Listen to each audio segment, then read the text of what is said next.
the party. As a second Ghana for you who say, coach you what they were thing be a woman who be making sure say you bring the party back to power. Sinipe. Tasembu ha woka no ye we beka don ye hwi but opem wa. Sinipe. IGP fufura but the man say me di me jai monda. O say and still me baboko school na obi akade wo ma me kotwi tu a me ntwi tu. Me kwa bontia Ghana for catch and so be pay ko catch on grow for say Mumfa Kennedy Agyapong brad ye beto abama ba better radio so na me ka mo se mo suspend me what be that Sinipe. I am communicating job na mo de ma me say communication director ya call election ye lose and a Ghana for communicate to deputy communication director on your grassroots person or me say ko catch on party for no and I'm communicating I am communicating am I not communicating Sinipe. One of these cano. Omo no. Omo the same Ramaye. Never said no. Sinipe. Dear Mr. Speaker, watra ehye watra mrano. Mrano manu tumi mane ye dia waye. Enu ntina ye twe na dwen agina so say. Onhwe mrano no no an bi kyeremu say mrano de baby of fire in the wati. Nti ye correct ni ye. Sinipe. Yes, I so who say as a person come minority no ye kasa bo ahye ye. Sinipe. The fabric of the party and your leadership. Sinipe. And no know say if there's no good leadership, the party will sink and sink forever. What is true and a more yanya mope and a most move change bibi, but I dare not move changing Munchray and Bonnie at the end. Munchray, Susan Swa at the end of the Abba. Sinipe. Person ye pay at you say, ye will be as I say, ye bois, near ye, now ye parliamentary, a Juma ye no. You created that conducive atmosphere near ye, ye bay. Sinipe. The first year God in Gaggisburg, book. Profakasia.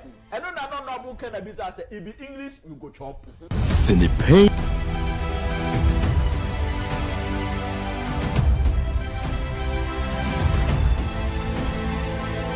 Sinipe.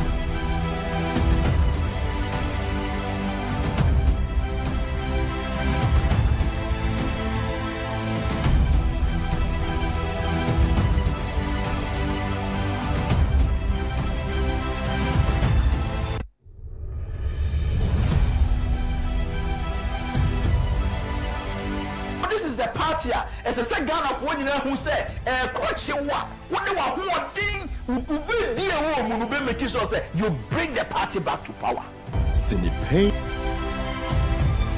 Tasembu ha woka no ye we beka don ye hwi but opem wa. Sinipe. IGP fufura but the man say me di me jai monda. O say and still me baboko school na obi akade wo ma me kotwi tu a me ntwi tu. Me kwa bontia Ghana for catch and so be pay ko catch on grow for say Mumfa Kennedy Agyapong brad ye beto abama ba better radio so na me ka mo se mo suspend me what be that Sinipe. I am communicating job na mo de ma me say communication director ya call election ye lose and a Ghana for communicate to deputy communication director on your grassroots person or mo se ko catch on party for no and I'm communicating I am communicating am I not communicating Sinipe. One of these cano. Omo no. Omo the same Ramaye. Never said no.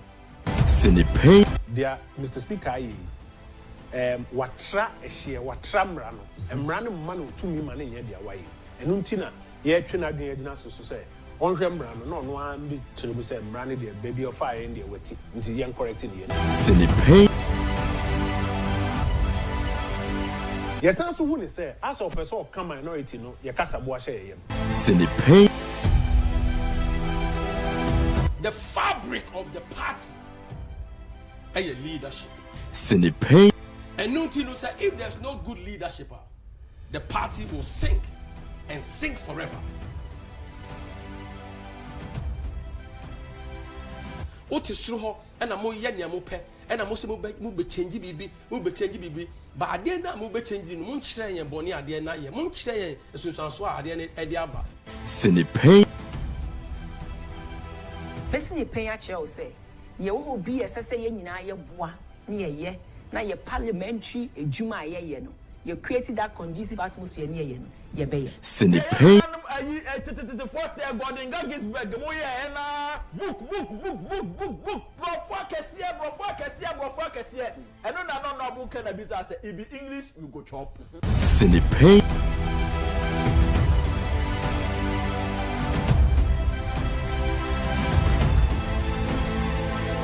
Sinipay.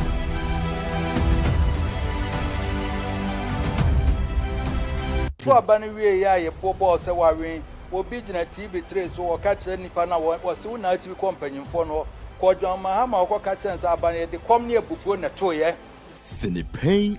na asa akọ na do so ka kire nsa te kom ne abufuo so no so ba no anye de kom ne abufuo be sa ato ati ano Sinipay.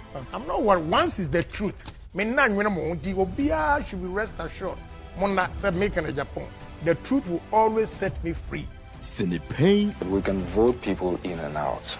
Personalities, okay? But my dear, what we need to do in this country is to establish a situation where even if it was the devil who should come and sit on top of us in Ghana, by virtue of certain procedures, certain practices, the devil cannot get away with doing whatever he wants. He would necessarily have to do what the people expect of him. Sinipay. so what they are doing some of us will not keep quiet. Some of us will not allow you to destroy this party. Se sana mu ye yandia. Yesu ye nimni ebeye. Sinipay. Betting tax that they said they have abolished. We never collected betting tax. We never implement the betting tax. So to come and tell Ghanaians that you have abolished something that was not implemented is to deceive the people of Ghana. Sinipay. Messi yabache Ghana. Whether you like it or not, Ghana, for the youth of this country, I'll put my life on the line. Anything that is wrong in society, I will say it. Sinipay. I noticed that when the finance minister came to present his statement, for the first time after the inauguration, the swearing in, the majority side was heavily populated.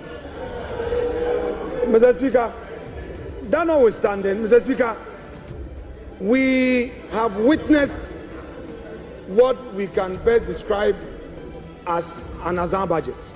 Sinipay. Let's not party mu a opese wo no wo be use position e de be sabotage obi. It will happen. So long as Nyankopon ma ya hoden ne e betimi akasa ne e WhatsApp platform we no. This we will say it every day to make sure say selfish individuals the minia omo pese omo ye niema to please their own selves. Sinipay. Mo bia nada no se jai illegal mining no. Sinipay. Maka and mesa reinforce. Se me reinforce say NDC for ano mo ye illegal mining at this time. Sinipay.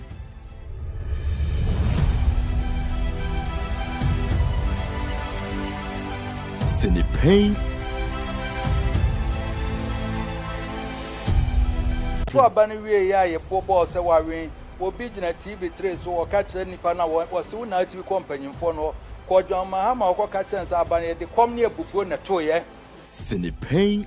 na asa akọ na do so ka kire nsa te kom ne abufuo so no so ba no anye de kom ne abufuo be sa ato ati ano Sinipay. I want to give you a word of encouragement. And that word of encouragement is what? Your beginnings are far better than mine. Because I went to Agyapong College from a senior doctor. At the age of 16, I went to Agyapong College, Form 1. I finished 6th form, Winneba Secondary School, at the age of 23. I went to Germany to wash plates and clean supermarkets I saved money, continued the journey to America. In America, I worked at the bakery, filling stations, and also became a taxi driver. I went to university, Fordham University, at the age of 33. So if at the age of 19, you are in the university here, then you are lucky. Your beginnings is far better than mine.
Good afternoon. Raise to the power 10.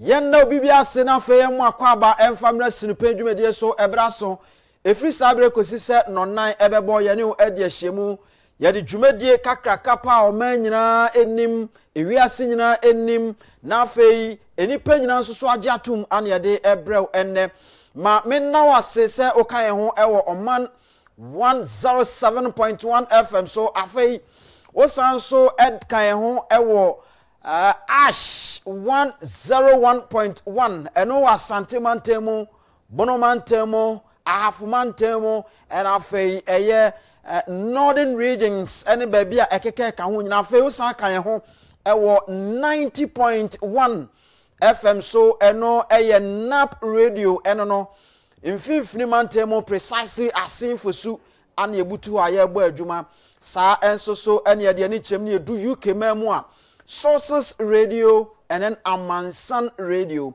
Sources Radio and afe Amansan Radio. Afe si Drew eye Donald Kofi Trump ni kromwa. Eho enso so eye Kings Jazzy Radio. Kings Jazzy Radio. And afe eye Jerry's TV enso so efe jumedie no live and colored. Your friend me Anthony Kofi Inkum Daddy. Mr. Inkum ene medin.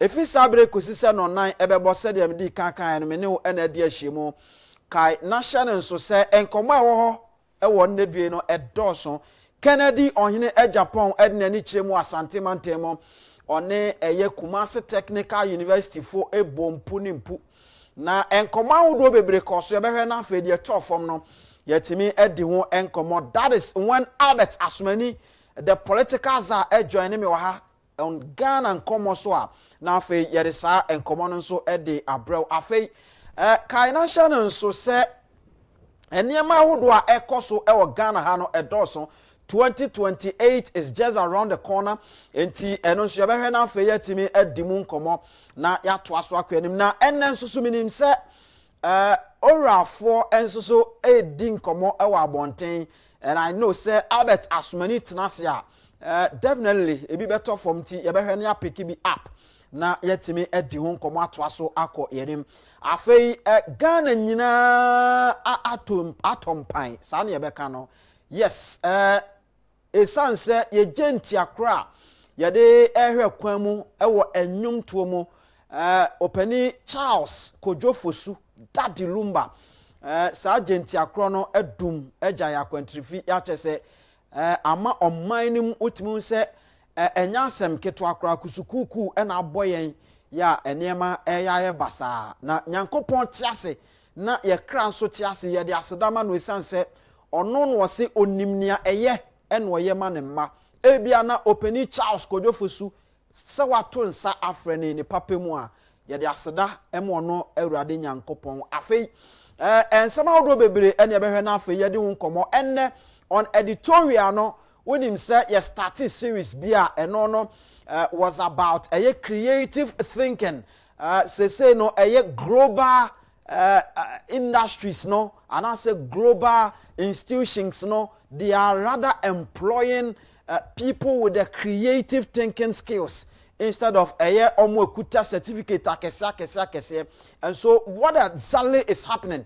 Yebehwe na fe ya twaso ene na ye dimu enkomo na me catch us Nyankopon ya adma from next week so no we are going to start another series and also no I'm going to present to you the reason why the New Patriotic Party cannot win power in 2028 in case they should present Dr. Mahmoud Bawumia, which I know it's never going to happen. It's said the party want to come back to power. It's said a party about power. A Buama Ghana for Nyama Eko Ye. So, Bomodena fe Kameho na Yanku and him. Owa Kwenja said, what Jumedi so or de or submission and also say or message. Be a comment, a better from Niama, better from Wahano. You can pass your comment and then no be through WhatsApp number 0240 550899 0240 550899. What the fast bar as usual. Your darling lady Sabato Wiafi Ewaha enti Obeje Brena wetimi aka ni nyina sanso so and on Facebook and on YouTube no eye Net2 TV GH Net2 TV GH. Join us there for a message or comment for ni nyina fa obra Obeje Brena fe yakan ede amakama Heart Builders Real Estate e hode de ni kira asase ya manso enihu afa sebia open complete house Heart Builders Real Estate eho an yensa betimi akabi ya manso bia eni echire dedi sa enso so ena tabia takum enso aboye ma emema ye gina ye weekend wetimi se ye wura kwasi ni sinum focus num ne won aka no wo mani je ye pesan se tabia takum onene nama oni asem ena enam etiniama koyie ema mema ahodo abusua ma yanda ye ho ne mra na yem pick bibi out of the lions mentality ye ba ye twaso na yakọ yenim Anthony Kofi Inkum Dadzi Mr Inkum enemy din sinu pay ye kanu senia etie competence. Lions are said to sleep around 20 hours a day. Still, they never go home. They get up and they get the job done. They earn their rest. They earn their success. They earn their freedom. There are great rewards for competence. In life, if you provide more value to others than anyone else, in a shorter space of time, you will be rewarded, and you will be rewarded well and often. It does not matter how long you work. It matters how good that work is. It doesn't matter how many hours you put in. It only matters how much value you've created. Develop yourself into a competent machine. Work on what matters in your life with laser focus, ruthless determination, and a burning desire to do everything to the very best of your ability. That builds pride and respect for yourself.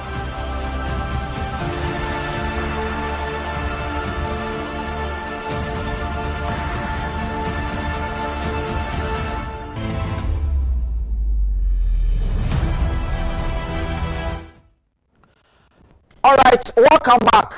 Ebrason say yede editorial no yede ebrewo na sani amene eka ye no sa pepepe na ye toaso akọ yanim.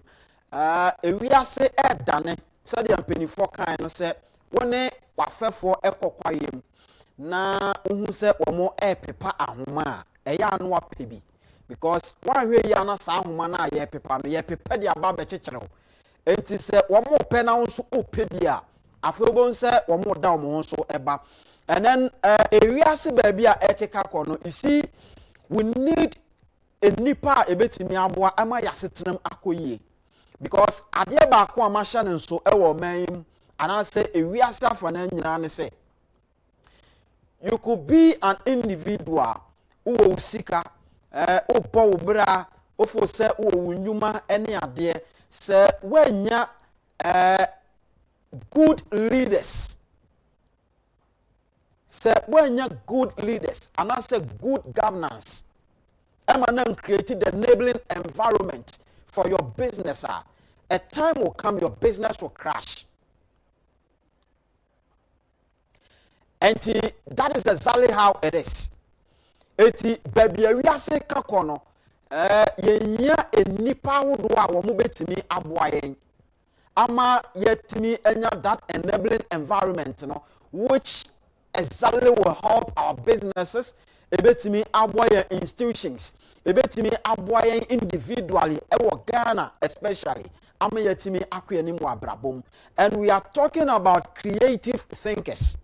Now last week minu ehyen komo biase ewa hana enne yesanso hyase na fe yakwanim me ye sure say enne nyankopon yadma echena yebetimi awie with that series na yatoa so akọ yanim. And so enne so so ye toa so na yakwanim we want to find out the reason why ama wiase enwuma kese enwuma wo value ewo soro enwuma womo capital eya kese enwuma wo mukuta dia kese ewo Ghana enipa enwuma ekuta dia kese ewo wiase afana nyina no wo ma hyase a wo mo fa nkofo adwumam na the kind of enipa ye for mo adwumam no. Now it is not about your formal qualification and I say your formal educational background no enye no no mo san ehwe e de fa nipa biem.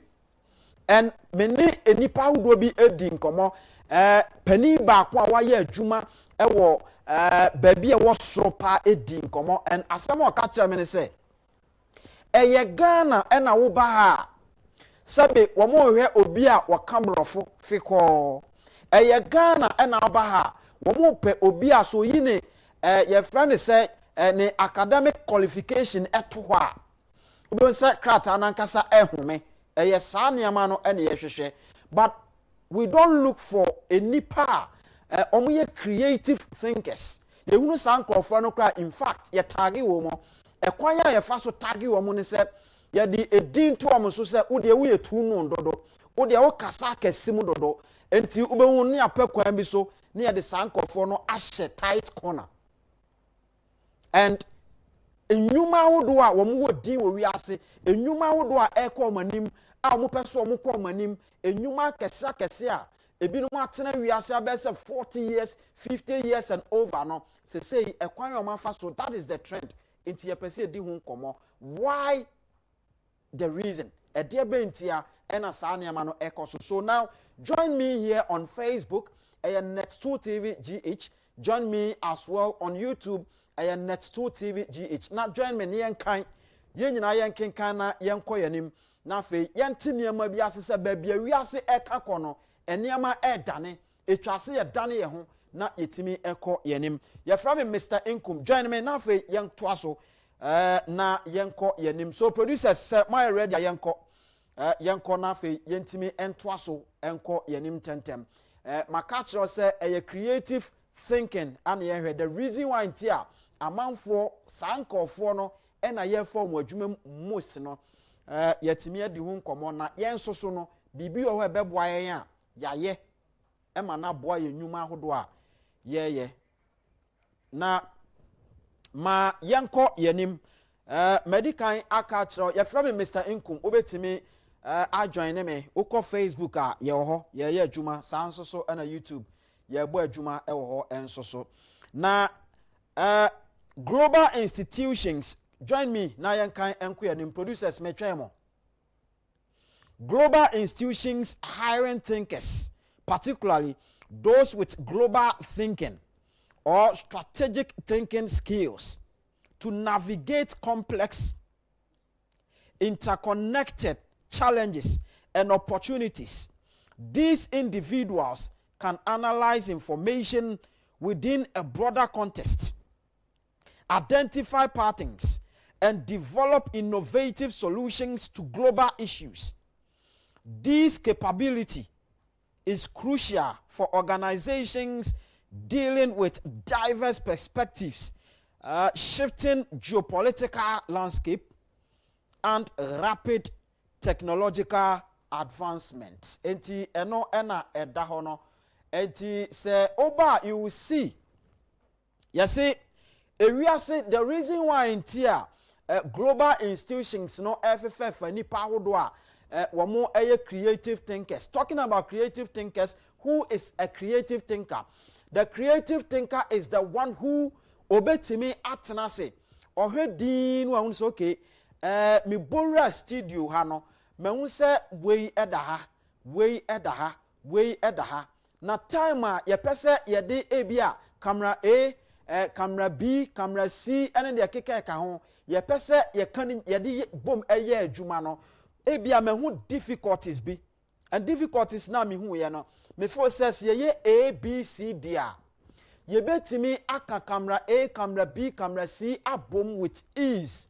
Ede aye adwuma ewo bra emfaso bia fumso bia emma. And so those are the creative thinkers. And you can also describe somebody as a creative thinker, whereby a say nipa no eye obia ono so so no otimi tenasia ohwe a say sadie we mahu say ye yusu ni say de bia ya na ye ni say de bia ye ni say but mahu say enipa wo mo ehwe so ana say nipa wo mo control no kra no in bringing it forward no wo mo bre it is a sanete dia ene na ma minye bibi abe ma ade na nkasa kra betimi aba ya enipa no mo etweba no mo mrebiem. And those are creative thinkers. Emre bia etwem na uyo bia ope drop in a etwa se waye obi bia wie no upia bonten na fe wosuma kwabrane na kwabrane no efa krom ekokope taxi edebrew ansan wako. But now because of a creative thinkers, they have been able to create and bring about something that wasn't in existence. These people has been able to create it. It is a say, Ubera obit me funny phone. Just your mobile phone. Na what me our that car. Na car nanka saba. No about baby or direct. No about befa no doko. Now, a time came, na se woman directioner. A very, very difficult. Din papa. And yasam ketwa now. Creative thinkers and say adentini yentimi nye bibia ebema nipa nankasa mobile phone ekuta ono ebetimi direct edo akọ baabi a wokọ dan say all the time no ebema nkofo abusabusa no omo bresa. And so creative thinkers no are making sure say ma yemfa bibi emra yemfa bibi emra ayebe anu ankasa betimi direct. And so they brought about a GPS, Google address, any whatever the keke ka ho ni nyina no eno anu omode eye adwuma. And say wunya so be direct to be.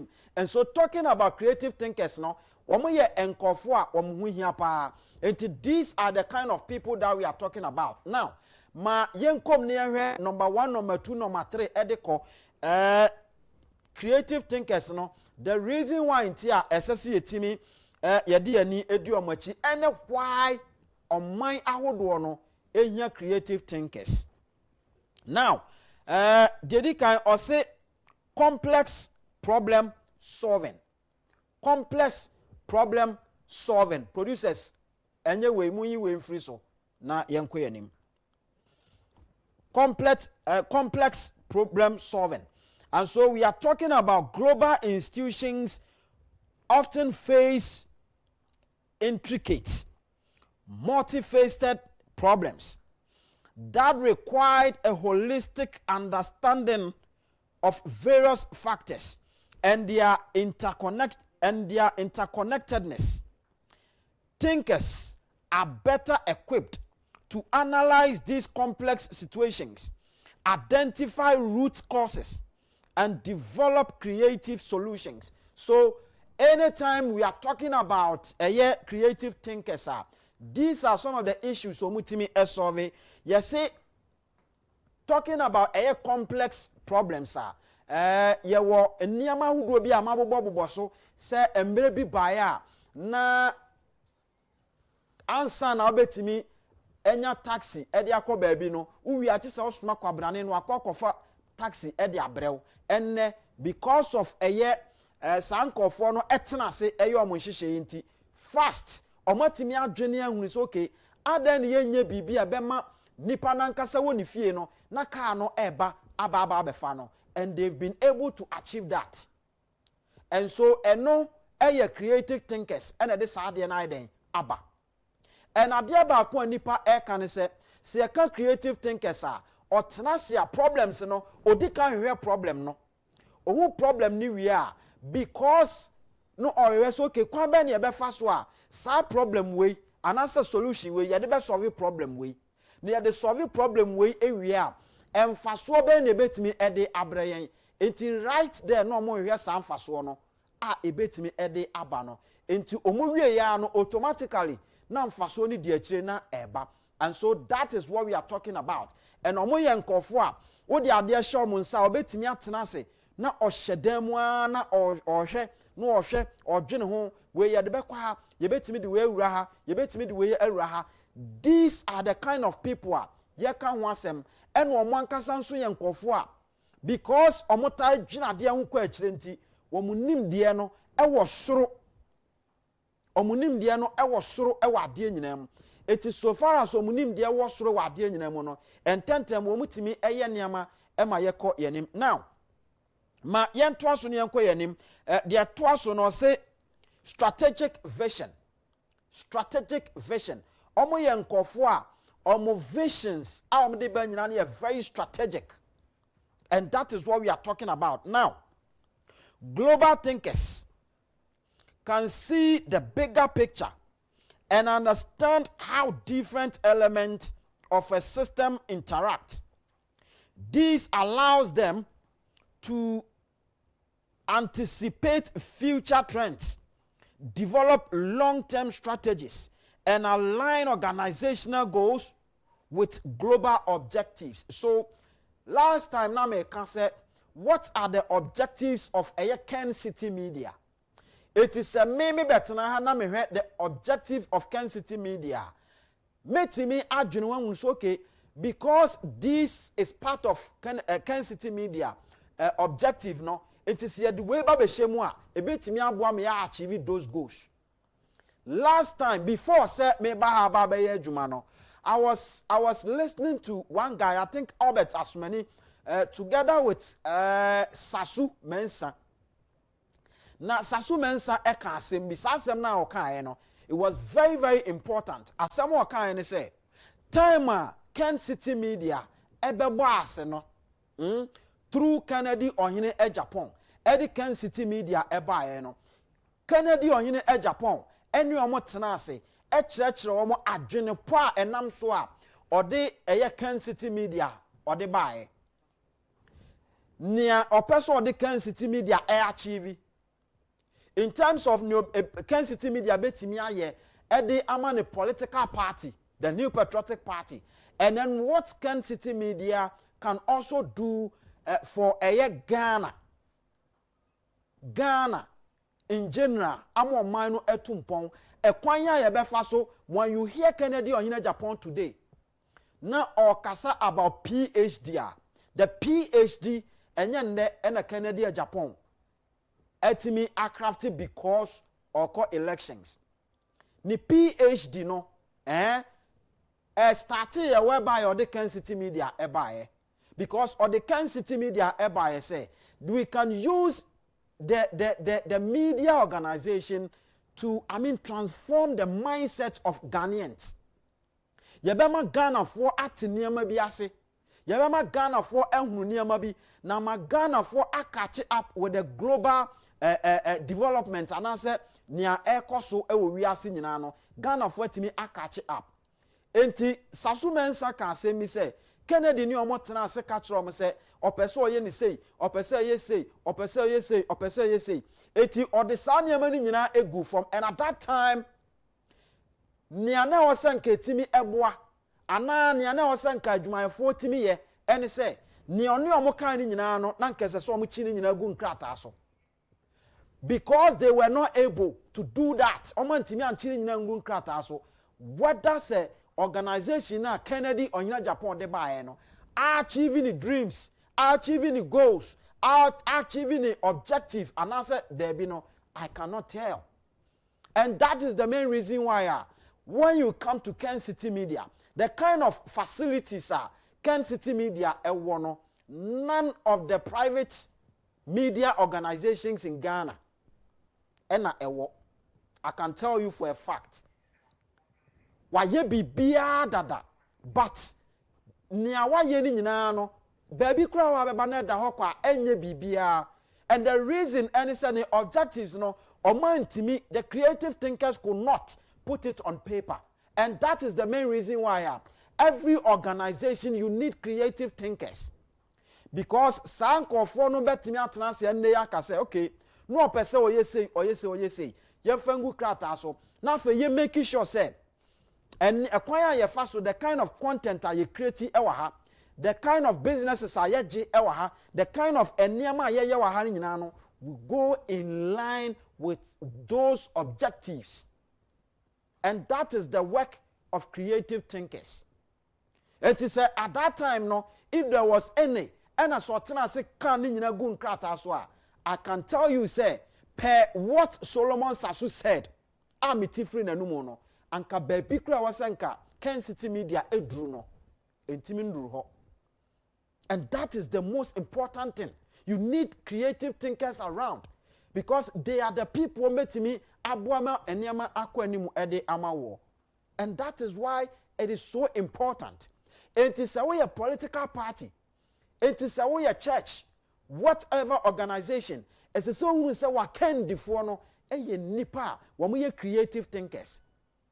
It is not about Ghana ewo Ministry of Finance.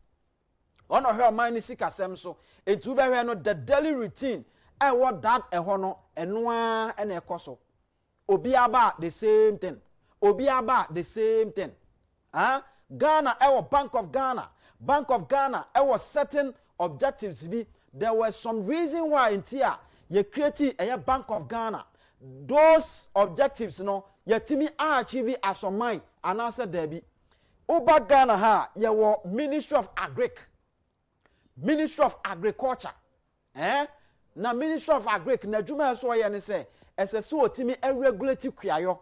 Eti ade bia otimi u regulate no ese se otimi nya massive development. Our sector no.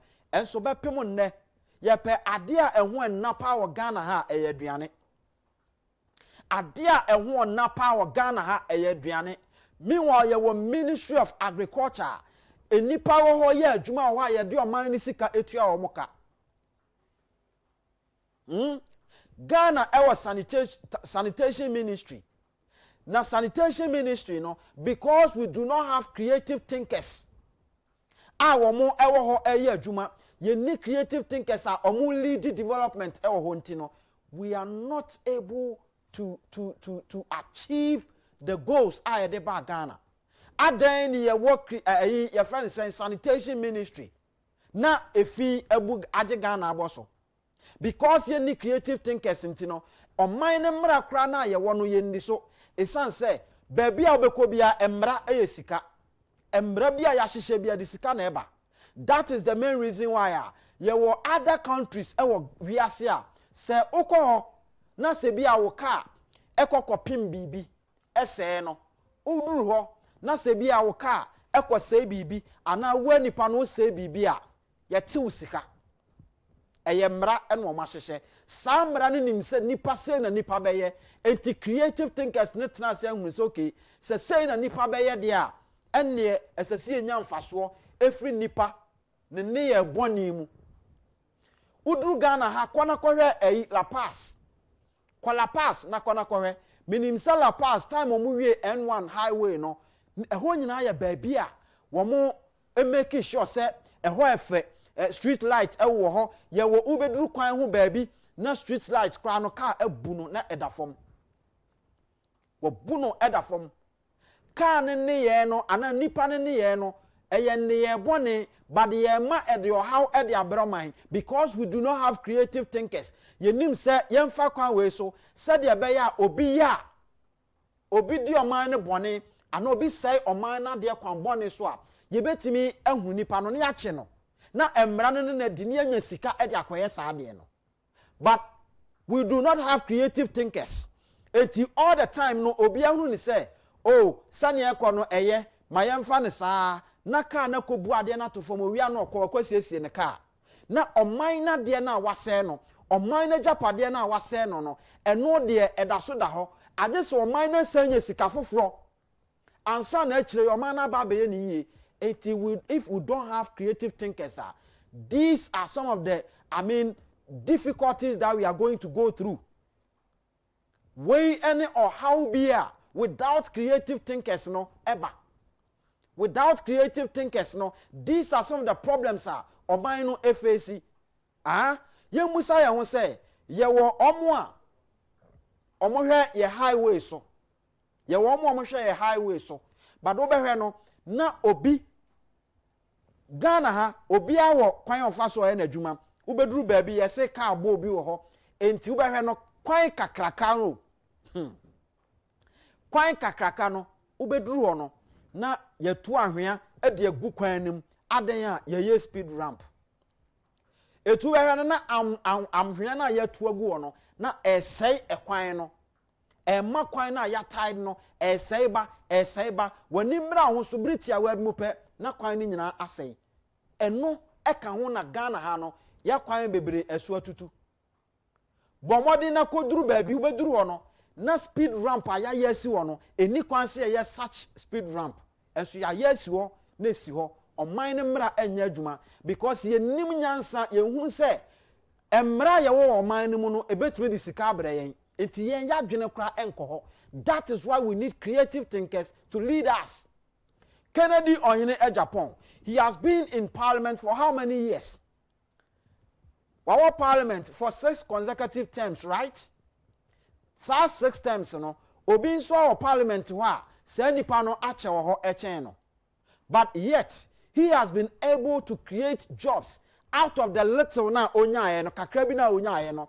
Watimi create jobs ama Ghana for enye bia wo mo eye. Watimi edi ni bottom sika de aboa Ghana for ama Ghana for binum ekọ manim. Watimi atena se hwedin no se da bi. Esese aban ene babesi school dai. But me mpeso so ba bia mi di MP.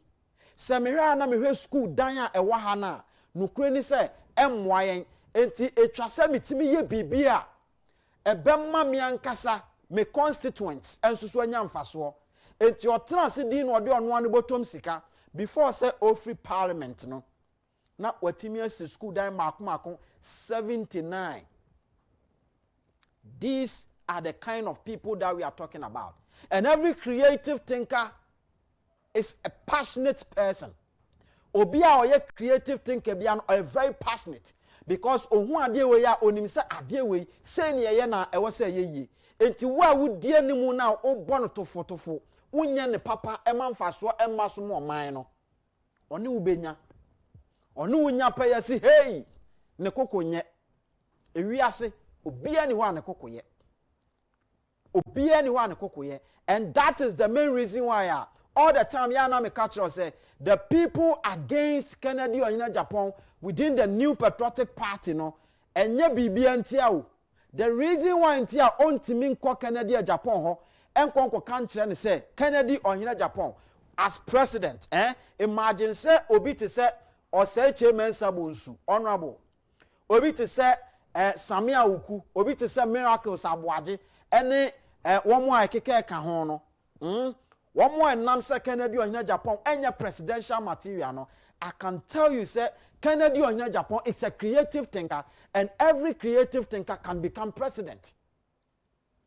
That is the most important thing. And the reason why intia among for nam onye presidential material onye say ni say it is simple. Imagine Kennedy Onyene Agyapong as president of Ghana. Samia Uku ebia oye minister bi ewo one sector bi. She wo de wa adwene hu say Samia Uku betimi akọ Kennedy Onyene Agyapong akọ ka say Mr. President. Contractor na obeye adwuma ABCD no. Meni na hia wie na sika ni nyina akọ ye sei na Mr. President unim se yen so no politics ene ye ye tietie sika ya boka ansan ya ba bem ene ade as usual as a see etimi etibi ene ade na contractor ne na kasa se 40% of contract no or the sika no ebe mayen Mr. President wo die wom ebe ye 20% na fei bia men so any me other partners no yenya so and so you can never go to Canada, Japan and discuss this kind of stupidity with him as president. And the reason is so simple. The reason is that Canada or Japan enya afei eno ba be bobra enya afei no ba be pesika or the be kwa kwasiese no ye or retirement until you cannot go to him with such conversation. But there are others that you can go to them with such conversations. Easily you get them. Enti ade na sankofo no womo emwo nipa womo ba ometimi ni omadi such nkomo amomanya so mfaso. This has been the routine. Eye say ya na tie e Ghana politics. Eno na ama yetimi ye kwan Ghana ha 6 months na kwan na sanso asey. Enye contractor ni na enim adwuma o. Ba sika ekuta contractor ni nsem no enye sika ebetimi aye kwan no ama kwan no edi 1 year mpo. It is 6 months na kwan no so ahase na etutu. And that is the reason why anti-ankofo bi ekeke against Kennedy Onyina Japan. But Kennedy Onyina Japan is a creative thinker. Kennedy Onyina Japan ono no tenase di en otimi kofa Kencity Media. E de ne ba ye say ye ko opposition. Opposition are ye way enya de ye betimi anya ba bia akasa. Now omampani kufo nso so ada romanti yetimi aba benya democracy ewo Ghana ha enti asase yetimi nya media organization a ebe kasama party no party mabetimi akasa wo ho. That is creative thinking. Eno okofa Kencity Media ede ebaye enti such person is qualified to become president of Ghana whether you like it or not. It is how your delegate. You are looking for a creative thinker, somebody who can bring about BB Emma Unswanya Juma automatically. Aye. So we are delegate. You are looking for Obi Obeba. Na enya se Ghana had your routine and say as I say yeah is a wood to kwanya as I say would to me to kwano by road and now by air asa. Kennedy or Japan says or no bar. We are going to be traveling by sea in Ghana. This is a creative thinker speaking. And so whether you like it or not, Kennedy Onyina Japan is a creative thinker, and indeed that is who Ghanaians are looking for. Ono na Ghana for no. And so sa ena etie abusia ma memfa wusia na fe me na me homra. Na meba mene o ebedi enkomo ahodo.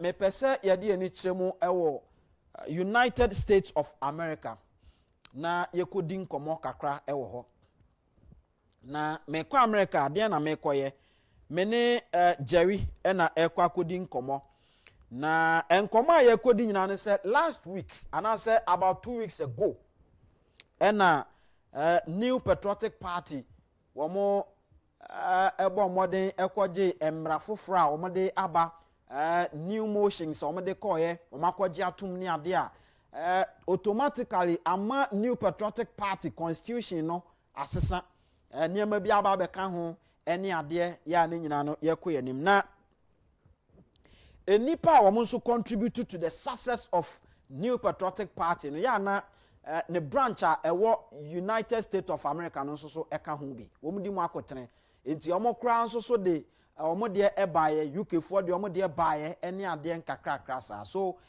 my yenko na fe yenwe se after se yaji bibi atumu no now diaspora no I mean dia na wo nso so edwene ewo ho yenko na fe yenkodi enkomo mamehwe Jerry Abaso a yene no enkasa opani woteme nka ama mema aha famra sinipa dwumedie so bibi abakode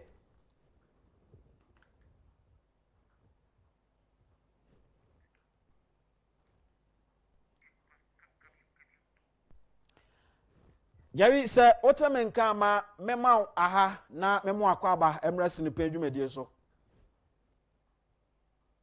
Yo, Mr. Kometon meso mema aha.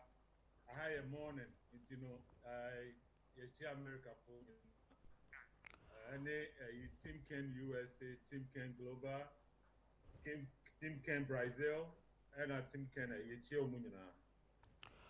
All right, ma me na wase ene obre no adaje na afa mi musa se now ye G motions New Patriotic Party at the core conference. Say ye maku 56 na 56 no mienu pe no mu shoot ni down. Nya kenyi no mu G2 mu. Now branch amonsumo US.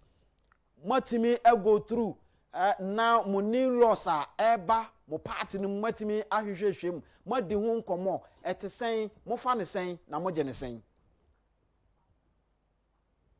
Yo, Mr. Nkum, where do you mean Kwame Sempa? Na yo laws or modiabano. Nyamisi and Kanokre, Bibri wa anya yede. But yeso before timiwa or rock our for Betty. Na susuyansu so mususu senka ensino. Nyami adom Mr. Nkum. Nyankopo onye de bibia kwa. Like I said, ready. You know, the only be for BIA or now the person share Ghana for boss any kind of cheetah for you know, so say. Ma obia a yamunshino and also obia bamumbu. You printing to say you do a kind of unina and I say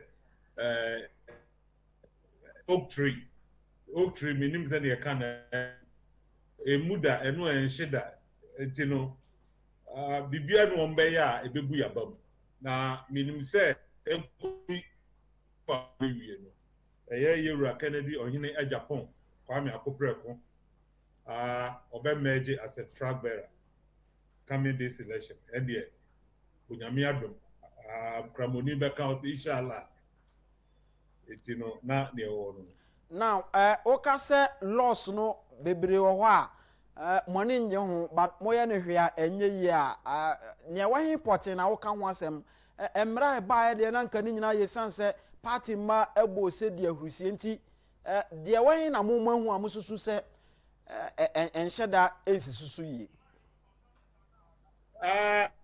esi ko titrupa that top down approach and one and a second minimum nentia MPP for ye pre ye ho se ye nkoto by January 31st.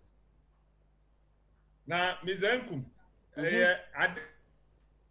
from UK say just mo studio to pass on here there some kind nyina na metie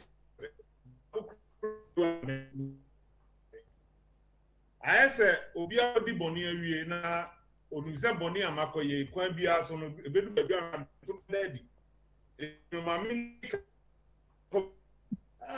ye hu ne meka ne se ne omo ye bia ye hu ko bia anya na dwen se onumnyansa che obi a Ghana ye kobo yem ye wi a ne ya bepa o che ye sorry me was wadi wa wu awie esi na party a ye war constitution e daso e free na nanum 1992 a ye throw the constitution all of a sudden there ya took constitution e down ya to atwin e ma yanka se ye de adwin bu se niema bi edi kan sisi ye ti ne fele se aspirant ntem a e be ma niema abrabrase who told you say who ko you aspirant ntem e be ma bibi abrase aye bia no e den see ye and then we say yeah you flagber and tema emwa ebema eniema oni ye ni usuban ni bia mada na die na mo akasa from obi be se mo wi mu kwakutre na esuma daye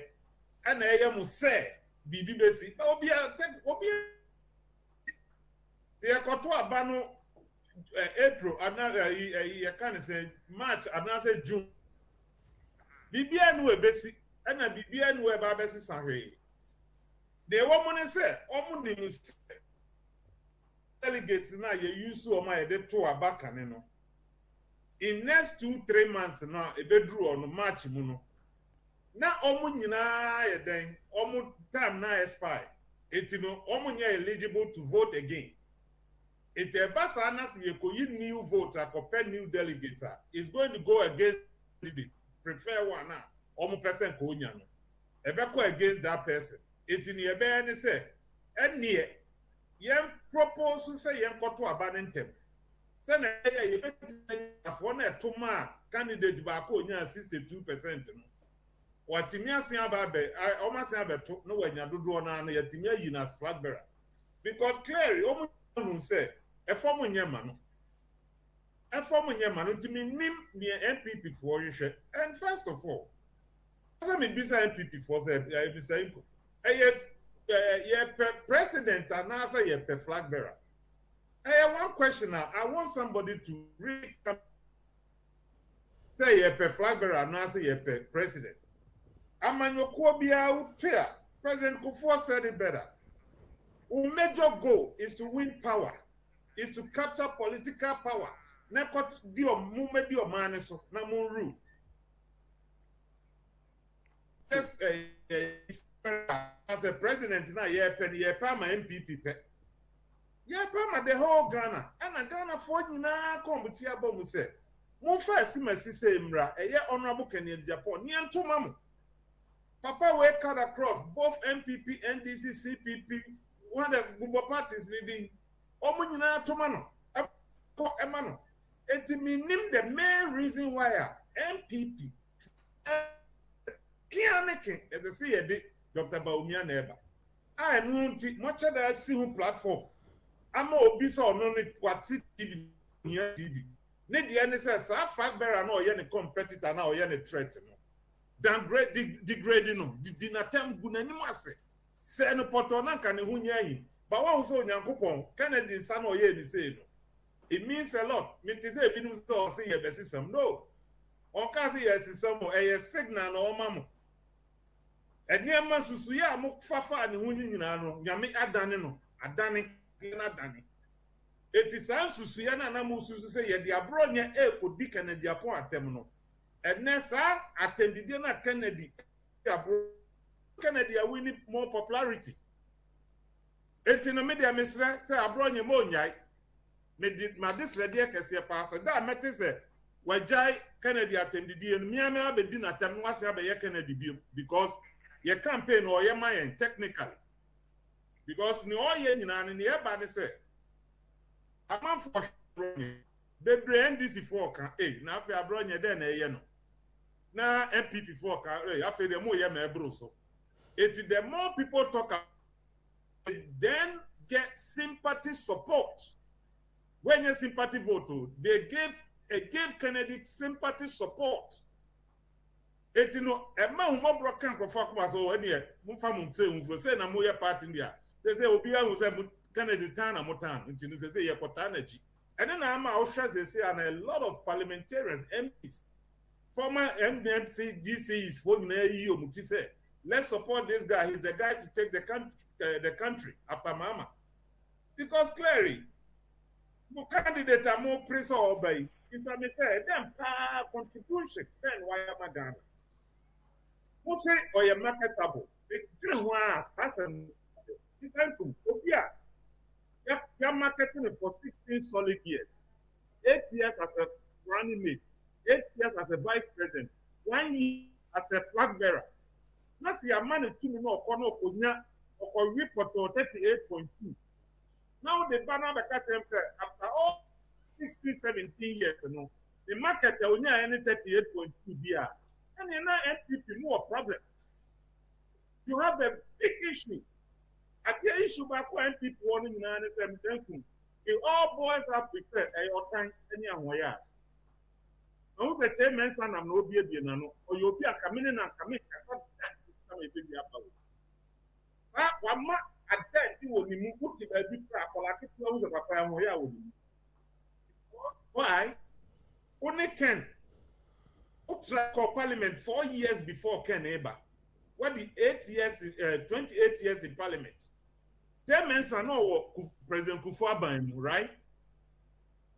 8 years or term, 8 years or term Akufo-Addo. Who called the constituency for past 28 years? At the titular chairman, Etimia Yama Swami constituency said, obesity toilet.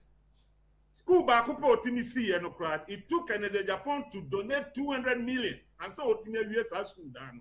It is technically a dear chairman Yama Swami, a TF dine. Mechanic toilet crime, a polishing. A bini dine, and Osima Swami for the Munin Komuyani. It is a deeper way, who and 1 year be a word in Muse. Obi a said it a fracture, no better 2 million parliament. Was Sam, who did do a say. No, Mempre, that acquire Messi and me president. Because me chain, chairman's argument, no, not years or chain. As one chain BBM, and as I say, overtaking is allowed. Mr. Committee America, my try and fear be brave. You will be a buyer pro need 5 years or need 6 years. Eh, dear, Sabi, near now a bar within 6 years and near my call a bit near yet, both Ghana. Eh, be an amia matran fear be brave, cramming to me. And to know, and not stress as I'm fast any panel Diana. There be what's your parliament 28 years. Contract will be asking chairman's Ajibida. Bisa said the contract is coming no Yibu Ghana. Anya be president Agyapong. Press was so you can say Ashanti region your stronghold. I want to chairman's or for noche and Papa and Crawford that's will be niso. Machines say they sharp money area. That say it took Agyapong from us. I think Central to come over to Kumasi, Ashanti region. Now, Obebuamuna, Yanfanti MPP. Now, Uti one myself, a majority leader. Who run a big government business affairs. Una no. One Timmy Crown lobby in Anya common swami interchange, common swami. Baku Pekrana Kiefamodi, which is in your own backyard. Which now to try and say, who ultimately secure seat. Emma Swab MPP na Kenya money seat Luzu. Hey, Chairman Zabosu, let me tell you, Ebiana, you forgot about her history about Yasin Central. Before now, that seat belongs to NDC. If you care to know, let's tell you. It took Agyapong and a Opeji seat, for past 24 years. Will be at me and finish. Why? Because of the relationship within the region. Sending Crawford Penasem, Adoyo or Yimam, and to almost Papa will be easy for, but we want to maintain him because of Bayano. Onya him of the NDC in Bako Abruchri, NDC in here more Buano, the NPP in here more one. It's in the way of cutting across the I then see a colony do before Froba. It's in on the perfect chairman and Mesu Tenecon as soon as say. I say for Su another I say Central seat no. Nanya MPP save seat. Can a make him save seat to himself? Etino Nipano Abra can't call you. You could choose the MPP Lincoln because the second Agyapong don't want to be biased. He left the seat open, said, yeah, before. Your mother succeeded me and I will support him. It's the Munko. Niko Tina we actually decided here the campaign man and demo. Or no fighting Koyobi. At the same time.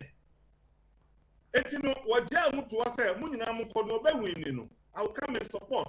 I'm not going to support nobody. Ubia deserves to be MP.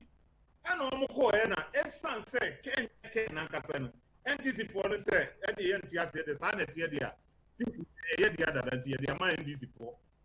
The NDC4 Jenny back. And then the problem on Manyayo. And then the problem on Manya saying I can't sit no German, I can't sit no German. Can't sit in any safe seat too. Swami seat, which amen, let me tell you. Say, I walk and I'll continue to sit in this so running as a parliamentarian, can people lose seat? Because o constituency no, will be too full. Now, one number can get too pure water near Bobo. Who say we're a grassroots person. This man had the gut to say, we're a grassroots person, Ben, you're too a Bobo. No, but Jerry, now, my you made a submission, sir. General Secretary in some more car any no anya someone say you bet me the ho e de atoso. One thing that I know and say otna ha e ka say now ultimately say my expansion, massive expansion. As I say yama kwan man kofo bebre e ba be delegate, former officers of the party omu nyina yama mo kwan ya wo ma ba mo ba be kan ho bi. Enti say o ka say womo eye niama etimi ede asisi Kennedy ohina Agyapong eno nso so metimi aka se enipa e ba beto aba no se de general secretary kan no unnim wo madwene unnim se sankofo no kra no womo ba beto aba ma Kennedy Agyapong anase hwan. You have no idea. Enti bibia ni wa idea dance se we eye mra e ba betete Kennedy Agyapong. Mr. Benkum, don't let Kodua play with your intelligence. Kodua a politician. Me a politician, and I know how the dynamics works. You dip on it, you have a can baby the dead, and now to my order. When is the last time I Kodua about the two Bekasai? Have you thought about that? And then a can come out all of a sudden, we're trying the two. Because when you see what deep on you, baby. There be say your friend on a buy. Oh, friend no buy, and how many times my friend or mama? Almost your program crying there too for me invite him. They've realized they've done something somewhere. Let me take my face there so that any suspicious. Or you're a very experienced guy, don't get me wrong. He knows exactly what he did. And you know, near Okano. Me know nya adwene nya yie. Kodua have caused big damage behind the scene. Now I'm here to expose him. Okay? I'm here to expose him. Mr. Inkum, utie Kodua kasa amuna. O kasa on my expansion, right? Before my expansion, no. Ya waniema mienu na obi ehwe anim ana keka expansion which is 50 and then makuma 59 omu yi mienu bi firi sa mienu no so na ne ye ka ho asem se omu nkoye na emra so ama eye honorable obriyebo abro senior grant him one of you guys interview say orun de ne payment ke betimi ka Omumbiem na every Cadbury member bia and to be. She trick omo ye. Almost say 5-5 for now ye no. Mr. Nkum ti was ti asem we. Ye nyimi yo. 5-5 na ye no. Ye the 2-2 ba be ka ho. Empo 2 na ye de ka ho no. Omo nya eligible to vote on coming January 31st. This is the next election. Because I too know they count as I see a two muswaba, which is research BB research guy. No matter I don't have in front of me. It was for not me. They are not eligible to vote on January 31st. It is technically no the same 5-5 na to abano. Yes, Boni already. Second one. Top down approach, you know, Oman can want them. It's in a almost prepare, almost kuku adeno, and be shame. Now a car amendment, you know, but they never even mention it. Now, let me ask you a quick question. Semoko ye vote and a great party, a great institution like MPP. Last year, Kotuaba, I amendment. Me part of the voice and a amendment. Stadium kakraka nipa egu over 5,000. Na mo be ka kire me say obi na bi kra mic. Na waka ene ye pese ye sesa na ye de mema any random ayibia. O ene me pese ye yi Mr. Inkum na ye de abet ebe ye host. Yes, if what about praise ka say yes, one person ka say no. Not voice no be agents be say no be say yes eti ono no ye MC no ono no be determine your tea yo eti ono be ka so me dey me yes Yes, MC so yes, they no na ya doctor. Nizankum san kola grow yom ko di kire Ghana for. One of the most embarrassing thing on earth. Etino enyema bebre o akoduaka is part of it. Ni nyini film. The idea on na bi ni omo ya ne se ba bia sika wo bia omo hwehwehwe no mdi mika no mawura ho. The reason why Kodua came there because Ken come out 400 million. That is why he came. A form of Ninja Bibi to appreciate what he did for us. Omajis Kennedy, they don't like him. We know for a fact. Etia metra me sugar kotun krokro. Omo kotra London. Odimba ubia and in squad. And omo koshisheye. Kodua bejina platform yusu catch them say. Or no crown, that omo kwa nyesa no kwa no opa yepa yemfro bia misa no UK. Kodua have evidence. I have my eyes on you. You were there. In command wouldn't about me planning. I have it here. Who person me ball? Where so me ball my cell phone so now man saying. Why are you lying to your teeth? Everything was orchestrated and planned, well planned by Kodua and Abib Baumia and UK. It don't come here and come and lie to us. It in idea no be here was near two no dear me pamuto. Your friend crop brother John. Masri medim ba mamuna mitrim ase obi ase menim ye kotoko ba makuma me has. We not here, you not fooling anybody. All that I'm telling them is that they should be careful how they are treading. And they should tread cautiously because adi omo ye no. So omo person MPP good here. They should keep on doing it because onkoye we ma emetra na tu emeke kansem bi na ama ma close ho. That's what they say. I bet you a solid free studio and a be friend. Yeah, Coco, yeah. How is that move here? Oh, don't worry, my close so BBID. We are not stupid, we are not fool. You no ye ni hu enyina so bia nti ye ntimi nyintum se so now nia mesan abusa ene se now sa niama ni nyina omagye atom awie motion se ko yi nyina omagye atom na ye ka se bia ye kwa akoto so aba sa motion se mako 56 ye betimi ato no nyina so aba amana ye yi ene nkada be na ye be free ho eti me ngini se anka ye ne sa anka be yi na mom se omagye atom se ya ebe ye yi no General Secretary ka said the only thing wo be ya aboro ema wo candidate apeso lead ene se unsi fom koye adwuma ema no.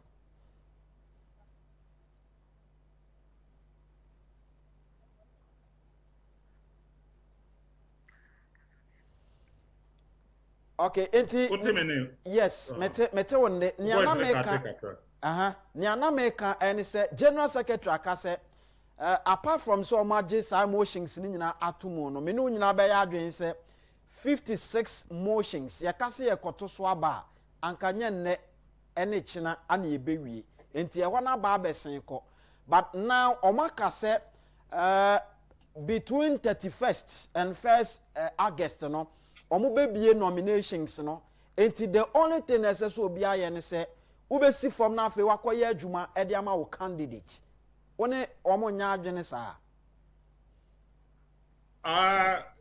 me pacho me question I'll be say me de pa na me will answer for it na me dey free to say me zankum say Kodua ka say yenye adwuma o form a he's 100% right adwuma na wo form but ultimi me kan kire me say ye be a nominee obi am mefa form to campaign start here mobile no mo hyehyɛ mu no mo de abetum say ye beto aba no January 31st me patcho Mr. Inkum do the math for me if free now and now me no can say to January 31st how many months we are talking about young fans 7 months 7 months and how many days me patcho ye math bi ma please here Twaso ne enko ye beye twaso. Fano 30 days crowd, the fano 30 days by 7. He's 7 by 3, yes, and 21, 210 days. Mm-hmm. Right? Mm-hmm. You were 210 days to election. Also, you nominee, Jimmy and starting. You were 275 constituencies. It is a necran year for form now. Now, say every day, be no candidate to me call one constituency. Would they be able to finish 275 constituency? It is a strategic for your candidate. Maybe Kodria is talking to intellectuals and intelligence. Jimmy Fo. Maybe Ghana for only be a bit market cancer and no matter. Excuse my French. Etino say no, that ben ye no nomination. And no free why better time a be nomination no. I can't literally be 170 days. There were 275 constituencies. Meanwhile, no, time my mom say thank you to. Me try where these people think they are smart, but I'm here to expose all of them. Thank you to no. I am telling you for a fact, it wasn't a thank you to. It was a campaign trail for Bawumia to launch himself before D-Day. Because he ain't nominee, nomination and other MPK forms. Bawumia shouldn't name it say a campaign. Name it say a thank you to. That is the main reason why they didn't want Agyapong to follow. Because Kencity Media almost be launching in Humbi.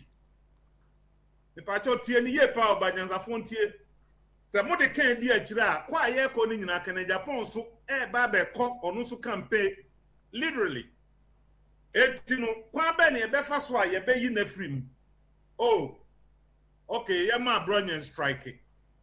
Abronye strike here no. He reacts when free.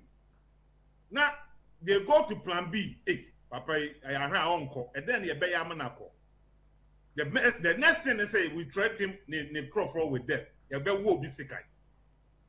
Papa, and I say, can chamber more just you goodbye. And I can't already draw it. Papa Mwampa, Kamuna, Mokomo, thank you, to, which is the whole team, the whole MPP, former aspirants, former MMCDs, former MPs, so be a Chidako.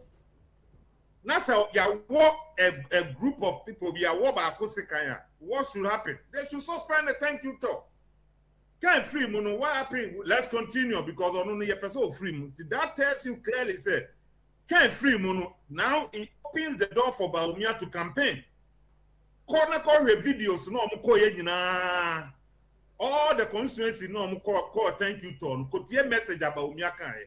Go and listen to it and come and tell me and thank me today. It's a form of campaign Bawumia was campaigning. It really no and almost Bawumia the campaign there. They say no what all the 275 na we. Let's do this. Now we're going to force the top down approach. We are the nominee. How many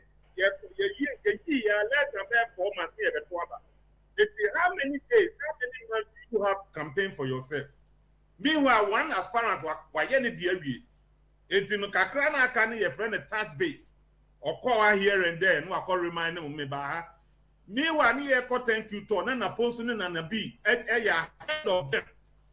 Say, and nay, Bassa, we are so. Or Chani a Bekoa, Napoleon and a B a big count hot 3 days ahead. I call former Jumansana, almost the thank you to Nedro.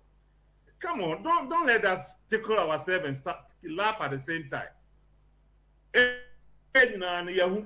But near me person me can't see and say it don't matter what machination, any tricks, any much from you and delegates they so much dream of you. They've done a big mistake earlier and they're not going to reposition. It is what would just have 4,400, 5 million a betchama would be. Check on Sunday, and then I would to position 5 million on second beam. Let's use our now make the right decision for yourself, your future, and your children. All right. Ma we see na men now say Jerry repem ya besan so aba na fe nkomo bia ho a ya san bedi. Why? Wadaroma. Mate Mr. Income, my medima no see no mamichia Team Ken USA. Reverend Sack, Prince Mr. Terry, and Dr. Banasco, Dr. CNN. Team Ken members in Kwame Duamu, Michio Bia, almost year Jumadin. Tiname Aduma, Mubehuye, campaign time, yes, full force. It's in Mukamo Kuman Tommy. Yecheo Bibia, any Netu crew Nina, Yamishram. All right. Jerry Opoku, CEO, Edema, Global Executive Network, USA. Ono ani no edin komoma menna me hona me ba Albert Asumani ebetena se the politicals are na fei ye de Ghana nkomo e wo sinipen dwumedie so ye de abrel ye ba sisi a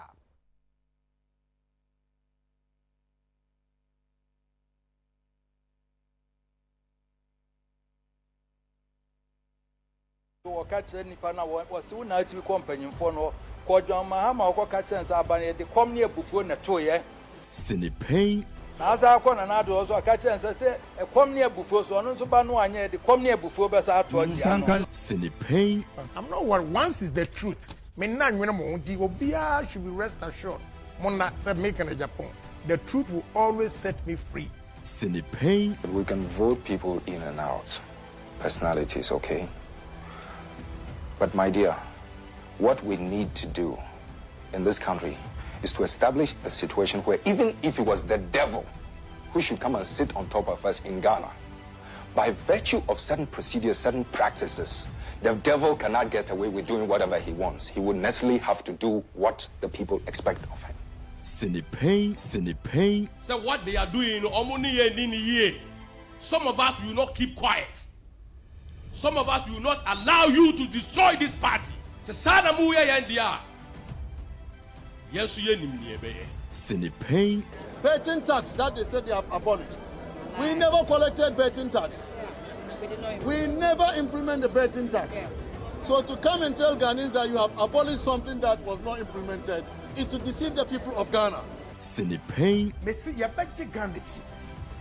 Whether you like it or not, Ghana, for the youth of this country, I'll put my life on the line. Anything that is wrong in society, I will say it. Sinipay. I noticed that when the finance minister came to present his statement, for the first time after the inauguration, the swearing in, the majority side was heavily populated. Mr. Speaker, that notwithstanding, Mr. Speaker, we have witnessed what we can best describe as an Azan budget. Sinipay. It's not party mua opesa wono ube yusu position and be sabotage obi. It will happen. So long as Nyankopama ya hoden ni ebetimi akasa na e wasa platform we no. This we will say it every day to make sure say selfish individuals the minia omo pese omo ye niema to please their own self. Sinipay. Mo bia nada no se jai illegal mining. Sinipay. Maka and mesa reinforce. Se me reinforce say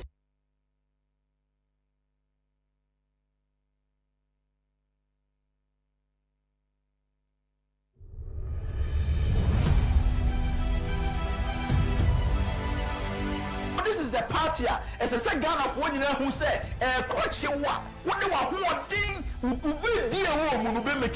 you bring the party back to power. Sinipay. It's a symbol how work no year where better on your but open one. Sinipay.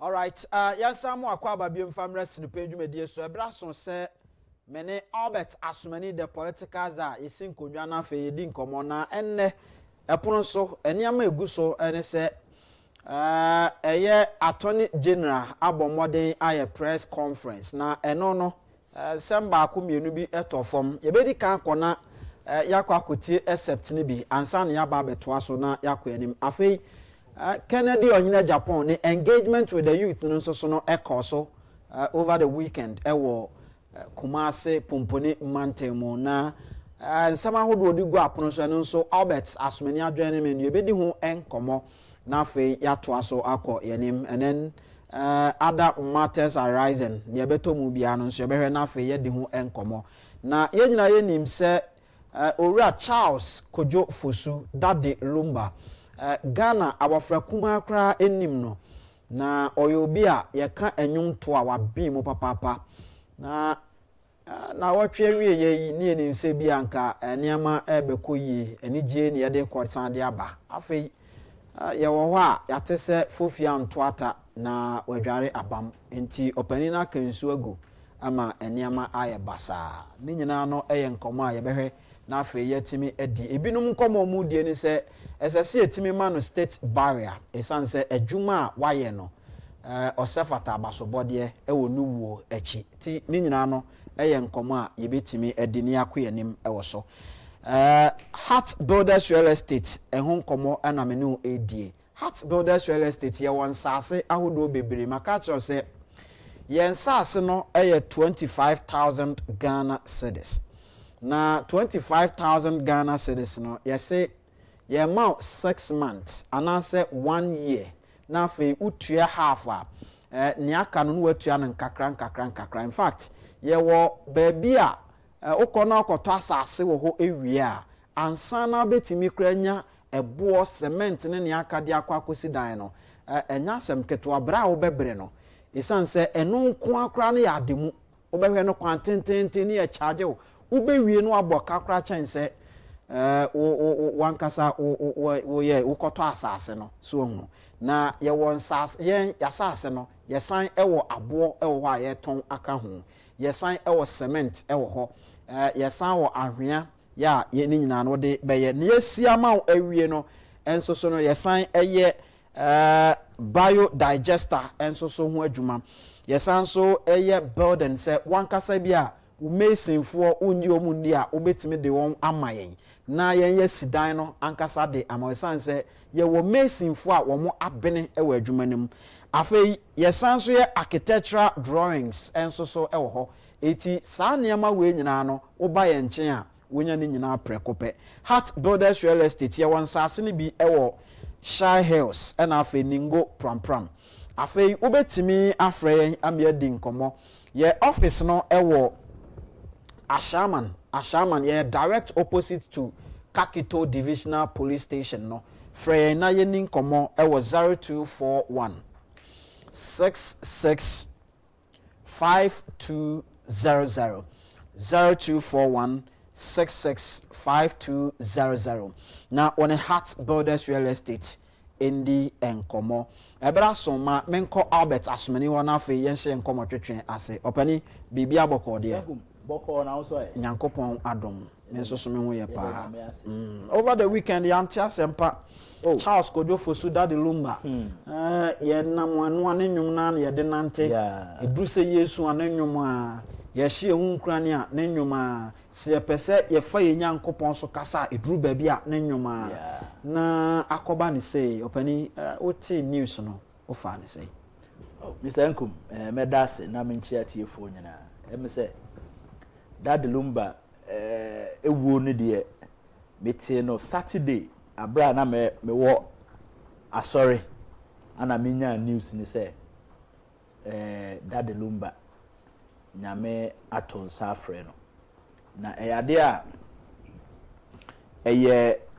a big blow to Ghana because ye de yenyi beto Daddy Lumba ye mofra nyina ye ba nyina na yete Daddy Lumba nyom yete ne tete de ana yete ne mafo de enso a one hip life artist ni bi eboboboboy na Daddy Lumba de household name yenyi no na those days omo print t-shirt bi nom de Lumba atum no ma na me won the shirt na atwere no mu bribi jejew it all the time say me sha na me na afofo no omo frɛ me Daddy Lumba etum ze na icon a obi ani je ne ho eduru ba bi a people sit to listen to Lumba nenyom because my brothers ne na afofo those days a who tape bi ne hye speakers no Lumba tracks nko a na Ghana menye sure say activity bi akoso a ye be ka se yem want Lumba nyom ho ana Lumba nyanyom embo nyom ema ne nka dem Lumba nyom back to back ni nyina hits. Saturday I was reading something on him and I realized that over 34 albums and over 220 tracks. Yeah. And this is a person say oh can the Ghanaian music industry na me name nipa in terms of albums ubetimi na to that the lumba ho ana number of tracks wabo enum ni bo ho a wote a ubisa say we eye de titidie ni bia na say na say no boy and it's so heartbreaking say ono ankasa to form no ukoni fie ho a na ye bo ono ankasa enum obo fa wo hu ene abrabo hu na timi say this is the person okate across about gospel our bobby that the Lumba changed the face of Ghana's political songs in the year 2008 aboard and I winner edema MPP na utie redeem no anyhow akeka nyum ni see ania na eman ebe falling in people fell in love with that ne nyum no. In fact MPP lost in 2008 by MDC for jubilating the Lumba nyum the jubilate here. That should tell you the quality of songs that the Lumba etumi eye enti eye Lumba de enyeme na metena ha aka na asem de waye de Ghana fo nyina ye obi anim sem na enam se owo ekurade ankwa ntumi nyinti no e basa ye nchirima no anase ya ka chire no ye betumi aka na ebema no abusua ene oman Ghana nyina ya akọ na eno enam so ama ono aboken so issue statement ode koma abusua ode koma the music fraternity ene Ghana fo nyina na ochechire okunafo ne abusua nyina so ere isan se ayi ba mpanifo se ye nkoja na atiasefo nso no de betimi ayama ehho an se becheche ehho re enti me nso me de ba no betumbi na mama that the Lumba ne yere ene na abusuafo ne ma nyina no yakọ no man Ghana nyina na mean say as time goes on no aye ne huntutu nyina beba ba ye nyina de ano betum say that the Lumba there he deserves a state barrier because oye asset for Ghana nsi ahwe nipa say as I said Ghana agi aye ni yo na ehye mabu na omo ba ni nkran say oya dia eso nipa ni a ye be anaw. And I'm happy say Lumba abra onya 6 years no they had a concert for him in honor of his music nene niema wa ye nyina abra na eden otiase enti people showed love to him or the nani hu bi abra so wa film so no Ghana fo nyina mbom ne enche odo na yemfa emma one nabusua ene okunafo no. All right eno Albert Asumani ensoso ne de ya woma Lumba na dofo na afei na busua ene wone a ahwere ade etese nyina na enya asem ketwa esanse e de ahwereho ene de aba na nso ne nyina mo no yese yesusususu a yejai na yahem nti saa pepe ne beto aso na yenim se enkoma hodo ekoso in fact Ubenya one attorney general yaweka say wire press conference pa within just 6 months untimi enka wa Ghana bakwasemu na fe wuyi yewura emfrimo sanse no kreni nyame anim so pani ne baaye no press conference de oyebi pa na enenso so wayebi na ansa ne yebedi ho enkomo no ma yenko na fe yentie enkomo a ekoso ne etofom ne bi na yeba contractors and let the contractors, because they will be paid through our bank, we can take the 2.9 billion and we can satisfy our books will, improve and we can stay afloat as a bank. The then Minister of Finance flatly rejected that and and with the help of the Bank of Ghana, put Unibank into the situation in which we find ourselves. All right? Our current finance minister could have put NIB through the same process, right? But instead of using money to collapse a bank, the Honorable Atufosin has used the money to revive it, for it to keep jobs and then continue to operate in the banking sector. That is what is called wisdom in governance. Having explained my decision to enter a nolle prosequi in the case of the Republic versus Kobina Dufour and others, I wish to provide a brief update on the investigations and prosecutions that are currently underway. Trials have commenced in the case of the Republic versus Kobina Idubohe and 3 others, and that of the Republic versus Solomon Asamoah and another. That is the SkyTrain case. In the Kobina Idubohe case, we are calling only 3 prosecution witnesses.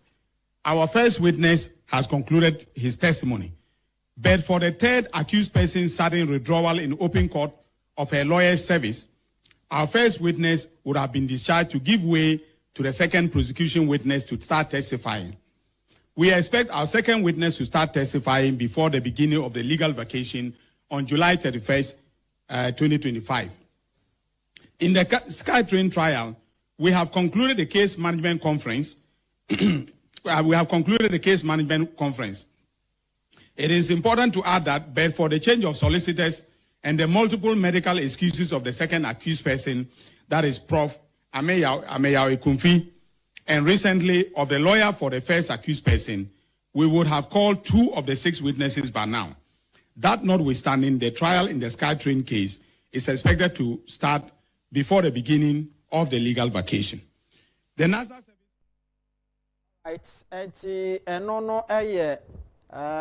Attorney General ena okasa no na wakyerɛkyerɛ ne nsɛm ɛkyɛ sɛ yɛwura kɔbna dufoɔ ena ɛyɛ enipa maako nson a ɔmo ka ne ho New Patriotic Party amembo mu, that is His Excellency Nana Addo Dankwa Akufo-Addo any Dr. Mahmoud Bawumia wɔn tena ase ahwɛ sɛ ɔpanin no ɛne ne bank no kwan wɔn de nam so no ɛmoa adan wɔn kyerɛ sɛ sikedidie bi akɔkɔ so ne adeɛ nti wɔn ma kwan ma bank ne yɛ adwuma enye yi ti wɔn fa kwan bi so ɛma yetua wɔn sika ɛwɔ hɔ nyina no yetua ma wɔn ɛna egu bank no na wɔn kyerɛ sɛ finance minister ato forcing ɛbaeɛ no waba behunu sɛ nyansanim enti wafa kwan bi so etimi sika na wɔn tuatuaeɛ no wɔn afa kwan bi so ayɛ sɛ deɛ ɛbɛyɛ a wɔn betimi ɛma bank no ayɛ adwuma na adwumayɛfoɔ no nso so no akɔso asan ayɛ adwuma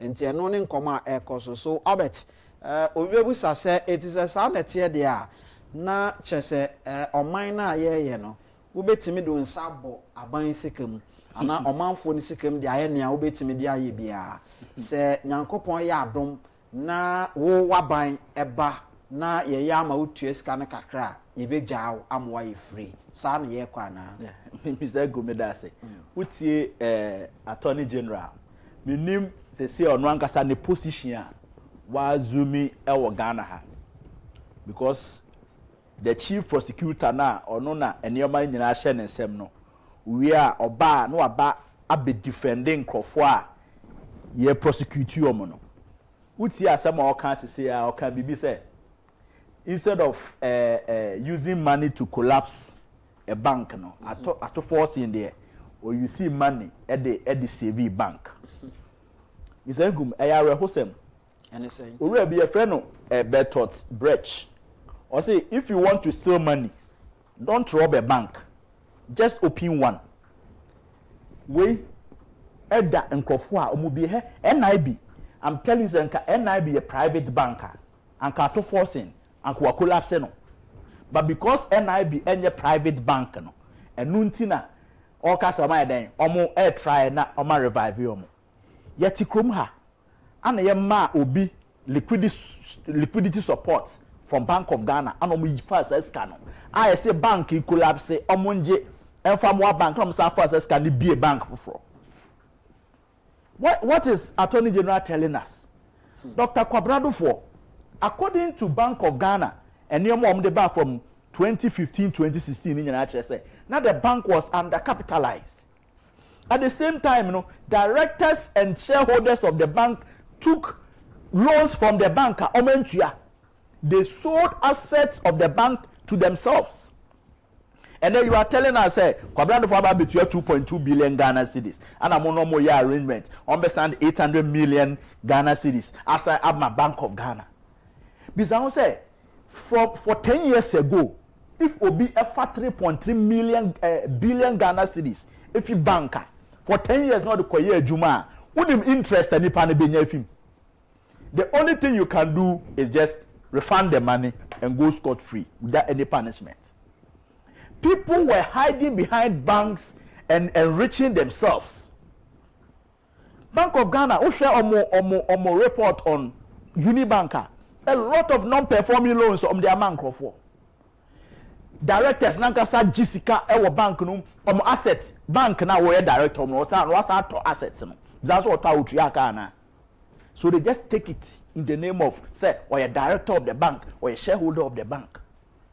These are near man no mo ya emma bank no ho kire mo na ndana na akufo-addo ene na aban no in their wisdom no enim say oma anya saade ni ya memene wo income yesika na be den ebe hye because depositor there or no the running of the bank no emfa ne ho ye yeti hwa nei hwa na okoko bi account or bank bi pa obeko Bank of Ghana akwaje the liquidity report on a bank before you open up a bank account with them. And once you have to say bank we wa ha no akobie bi na wodu sika akotum. It is a buying of the day no a manage sa nyoma ni year wo depositor no ana osika behre o kaya a lot of microfinance under John Dramani Mahama between 2012 and 2016. A lot of Ghanaians lost their deposit with those microfinance companies. And no mami bi call a bank bi savings and loans bi wo isle go mo ko police ni ko butu because how say obi sika beto bank na obegia onya sanema we nam so ema the finance ministry in collaboration with the Bank of Ghana said no, let's save these banks, let's save depositors money. Na omo anyo majuma ye as directors, as shareholders now omo direct influence and I say direct involvement in those mismanagement of the banks. Yem prosecute you. I am not saying say by hook or crook say do kotum. But you shouldn't also justify say as if say abaye na no ho no say be na oni nyina so bia na ode say bank no oni nyina so bia nka you not tell us say kwamnado for ababetua 2.2 billion Ghana cedis nka wengu na nka say sika akasa 2.2 nka wan yamfa ne say bibia kra no ho na wababetua cash 2.2 billion Ghana cedis no na say sika na wan and an asset of 800 million Ghana cedis now omo be returning to Bank of Ghana no na assets ben e kwan ben no mo far so far assets no from the bank. And you see it is not their personal monies too, it is depositors funds. Emma aban sa discuss say mo hwe banks a ye ka mo bom ye consolidated bank 5 banks 5 good banks and ye ka mo bom a and aban abie consolidated banker a man no musika da ho no ene obia anhwere 1 cedi na be say betimi de Ghana sika agro atopre ya say all the time o the obi enko bie bank na onfa sa kwan na ode bie bank ne so no enfa bank ni sika na de ye omni say abra bank ni kwa hu hia mu no na Bank of Ghana share ya say no ne ma mo ye na mu hia support ni ama usika se je na fa ko shem na banks no mu bi mu ewura no no je sika no o ma sanja ko bi another bank because onim say asma papa ka say if you want money don't rob a bank, just open one.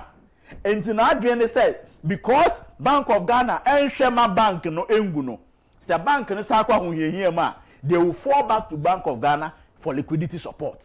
It was ajia no the year the ope enti o director of a bank, a shareholder of a bank, na bank and assets no wafa osemato enzo no wantuaka na omajeje loans amomo hu na omo edi ye de omo pe knowing very well say Bank of Ghana because they always have the interest of the depositor no omo ma bank no e ho nchire. So these are the things and Kofobi had at the back of their minds omo de ye ebi banks so omo de jijin Kofo sika hwe papa ya de ne kotu mi atuesian yeah o follow na account ne bibia omo ye wo Capital Banker what do you say fraudulent unim say that reminds me unim say ye kasa say there's a petition going round say ye release ato asian me Mr. Nkum I will not be surprised. Pardon is going to happen. I will not be surprised if they release it is going to happen. probably by next month that will happen. I'll not be surprised. O share the Attorney General shall say, oh yeah. You see, obi anywhere and niji say, yemfa obi papa and obi wofa and go to prison. No, that is not what we are saying. But the good thing too is that some rawo Ghana hey, yemfa niemani bi enya adisuama omoba any omo host say omo pretty private banks no. Say the mere fact say what bank no, wona wo bie ye ne say you can do anything illegally. Banking she say no emra da ho emra wo ho wo ye shareholder wo ye director wo pese o disco bank ho a kwan da ho say o fa so now there. You don't just go to a bank say because you're director MD through OBS through board no one am for me mo betena say you take a decision, take the money you want and you go. Banks na yebeka say real estate developers ebe come nchen akoji loan e de akoye adwuma betu aka no. Owners na nkasa dia into real estate. Yes. Nti omji sika no omde ko. Omje no omde ko. Omje ebi kra ye no outside Ghana. Na bank no. Bank ni sika na ebre. Say who ready on Unibank ya ne ho asema ba ye kan ya. You say like one mpo beto. Maybe say I mean why did this thing happen? Why did it happen? Say obe ko banker bank ni ra no wo ho. Na de ono pe say obeye no and no na oye like he doesn't care. Bank ni sika wafa. Bank ni is so undercapitalized for mo because omunim say once a banker omo register e wo Ghana ha no there's nowhere a central bank ebe hwe say munye de mo pe na mo nko keke e ma depositors enhwero musika. It's a lot of illegal transactions cause o bank o ni nyina emu no de yebetia ne say nipa ne say otue sika ne back enti no yenje na yema ne nko ne baby enti ba Attorney General adane the PR of those directors and those accused persons. Eba be catcher say they are paying money, so now he has gone to file a nolly prosequa. You know, the state is not interested in the case again. Omonya sa ye de betimi aka no ye beka, but at the end of the day no, they should think about the consequences on those enema na omoye no. Say punishment e wo ho no, enye say eye bibi keke. It is to serve as a deterrent. So that obi ntina baby nka se kwabrado for cry no tuae next time obi be ya kese boom no akọ invest focus on ra no aba betua no fa no ho adi wada of the day dey be bebu sa se ye no kre pa passes ka betua de so over the weekend Kennedy Ohina Agyapong enso so eko Amstead Kumasi enso so ne adesuafo ekoye engagement as usual I said ya yenimu no na eho no okoka asem bi ka se oye obi a udi no kora opportunities eba de bia edema na mom oye obi a onka no kora anwokere beko so atena so sa I mean such a wisdom to mofran kuma wo wo school ma desuafo a wo mu so esua de eba no impact ben na for say ebetimi enya ewo mo so good bad. Mr. Nkum, no crepe woman is say we are bufra a brantier a baba wa openimpo. Na se obi tu for said do no cry. Say ni pano wa domo papa. No credi e nioma bebre ene wom. Now you see honorable Ken adia ba kwa e de na dru bebe wadri. Eye ne no credi ene ne hawa or didn't your matu no come pepe. Boy honest. He doesn't care whoever is involved. He just have to do the right thing. And one thing I know about Canada Krum won't say corrupt issue be alpha and Honda. And all the time his level of credibility among the peers and then the business partners and you're top notch. That is who Honorable Ken is. Enti obe tufwa. You see, me lecturer or Trinity na okachere me say the best preacher is the one who preaches with his lifestyle. Say oh you preacher now kojina sorry them now who preach here. The best preacher na the oba or then a lifestyle na be preach actual. because you don't have to preach virtue and practice vice.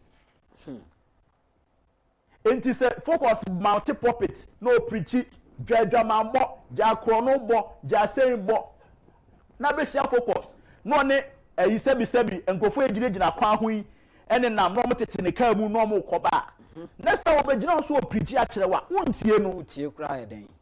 That is honorable ken for you.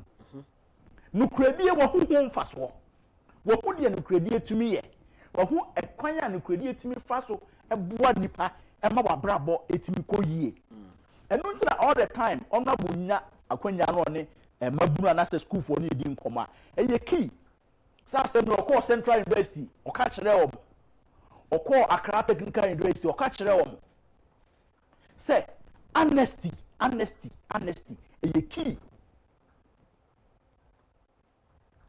ode ni business partners bi a omu do pin no eye example say na nipa ni say we bu na faso a okokra and okoshia Kenneth was Zambia and at that time Kenneth had to expose the man say we obeshia me papa na business we dieska no at that point no e bia nka nipa no ananka ho na any breakthrough because when the nukre wo Ghana no ba bi okopie no na djuma nko benya wo nyina abono sana menu mienu anase mrante ne mabawa yesi so ene no se nukredi ani wakwam a you can never become a successful person because empanifo bu bebi say enam dua so na ahoma ehu soro. And in the business sector, in the business world, they are interconnected. Partners never introduce you another partner, and because of credibility, oh, Papa is saying this, say and so when it comes to being an entrepreneur, say you can never succeed. And you be na ya na owo sika audition adwuma se o. But santo betimi ahwe wani ma ka say nipa se me ni san no. Enyema ba ku mienu bi a waye no. Esese me boa no. Obetimi ama capital mpo to just inject into your business. Unye sika no atua, no interest. No credit here. Very key. And Honorable Ken has been very, very, very consistent. Everywhere Honorable Ken Eshia on the students adim akasa no. Honesty has always been part of him. That is why you can't do away with the PhD. All right. What I say? Because once you are patriotic, you have to be honest and be disciplined. This is the hallmark of Honorable Ken Agyapong. And you cannot be part of him if you don't portray these traits. Honesty, discipline. And all the time, no, pese obekweja. So when he has the opportunity to advise you, to motivate you, honesty is always part of Nensa Maoka. All right. That is Albert Asumani. Tabia takum enkomo anamenu edie. Tabia takum eye draye bema na onye bia ebeboa. Bema bomodin se odu ani betre baabi a yeton dro bia duru aso pe tabia takum. Eno ye dura wonsaka ebeboa papa. Na ebeboa ema niam koyie ede amaw. Edro no sachets mu de ene ye wo bottle mu nso so de e ho ti obusa na wonsaka na afei atafre eno ano no bibia be kama ede amaw. Bomodin se odu ani be kirem ba bia eton adro bia busa onsa be ka bi. Afei se open dodo na watu atonwa. 0243 686861 0243686861 na fe oni tabia ta company for edin komo ebra so se yede messages ahodo no eba na sabata we afi ayekrado ya yede message no ede eba obapa etisen Mr. Nkum nyame ado me ho ye pa bibia ye kama ho bibia ye kama all right so we hu hwe weekend ni ko yi eko yi pa so we hu hwe so me ye madwuma no kre we hu Inti me nko menim ana choko wanim to asoma me okay and then me fa YouTube and WhatsApp so kakra where nana ya will say the question is why the change of constitution now but not Nanado's time. Harmony say thank you Mr. Jerry. If care is not taken, NPP will end up like CPP because some of us are still angry with the way they treated Honorable Ken and Mr. Alan.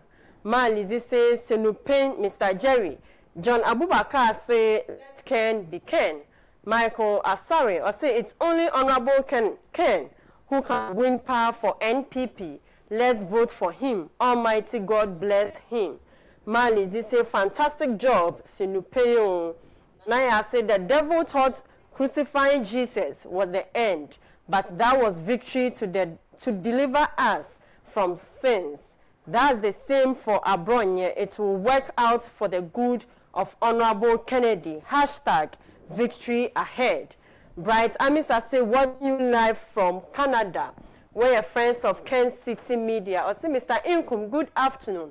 Ghanaians are lawless. We need people like Honorable Kennedy Agyapong to shape us and forget people like Oseiche Mensah Bonsu. They are corrupt. They can't work under him. Nanaya say good afternoon, Mr. Inkum, Bro Albert, and all Sinupeng. And all on Sinupeng. Malizi say, Mr. Inkum, okay, Madikanya Abo we Sudada. Yamami a champion say, good afternoon, my children and granddaughter. Hope your weekend was peaceful and blissful weekend. Thank God. Another week, another day. Keep up the good work always. Speak the truth with no fears. Love you. Where Yamami a champion. Rahman Abdul 2nd 2028. A champion Kwame say, good afternoon, Mr. Inkum. Honorable Kennedy Kwame Agyapong is seriously shaking the camp of Obiba JK, but we are not giving them rest until Honorable Kennedy Agyapong becomes flag bearer of NPP. Watching you from Dewu Ekuapem. Kwame said, say, my humble suggest to lawyer Amodate is to introduce all local dialects to all Kencity Media platforms going forward this coming primaries. Obi request no. Man, Lizzie say I'm connected to family. Sama say Kennedy should stop financing the NPP and keep that money for the primaries. The current leaders of the party don't like him. I am connected. Man Anama says Sinupeng greetings from New Jersey. Well connected and no so ewa hasent mame fa kakra and so ewa WhatsApp and ka home. We see Sinupeng fantastic editorial, Mr. Inkum. Ghanaians are fed up with the normal politicians who talk more yet perform less. They give long empty speeches full of big grammar, yet they lack the common sense and political will to develop Ghana. Ghanaians need a bold and dedicated leader who is ready to crack the whip even when his own party members misbehave. We want a leader who will boldly drive away all foreign mining companies for Ghana to take over and use the income to create jobs and develop Ghana. Still, Ken Beba, Sir Prince Adolfo Edifri Oda Franstec and a buy. We say good afternoon, Sinupeng. NPP delegates should not make the mistake by bringing Dr. Baumiao. It's Honorable Kennedy Agyapong who is attractive to the grassroots. It's Ken all the way, and all other aspirants are only advertising themselves for positions in Ken's government in 2029. Masinupe, I rest my case. Where you were for Lord as Sokore Koforidia and a message way and by phone lines so na yen Okay, we say good afternoon, Mr. Inkum. I'm Sir Stingo, listening to you live at Kolebu. Please, what your guest is saying is true. Team Ken should be very wise and be strategic too. Still no Ken, no vote. Mami Faninsi has seen. All right. Enti, me now I say, ubetimi afre wa wohwe 80 no. Numbers no 0240 550899. 0240550899. Ubetimi afre na fe wa ba show no so with your submission. Hello, good afternoon. Sinupeng.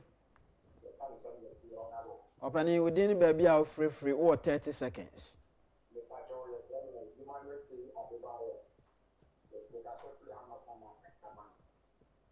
Twasomienko.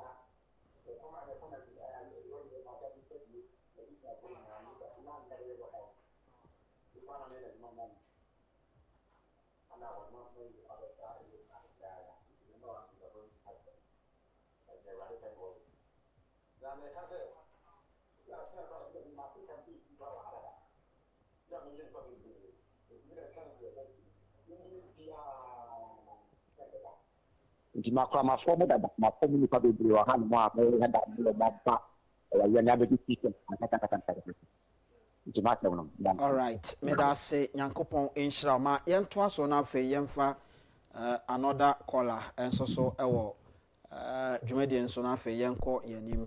Hello, good afternoon. Hello, good afternoon. Yeah, good afternoon. Sinupin. You can't say the Open you didn't be free for 30 seconds. Me kasa free Germany. Nana ya fali ni. Nana ya fan kasiye pa. Mete won kanche yento aso. Me de view anima show television, view anima show tie no me phone so no adwuma mu a. Na de na people ni can suggest in Kobiano. True pa because the Sikobia better last week, you know. Okay, no matter your friend is saying, no two, or catch any microphone say, you can be anyone, just say you move him.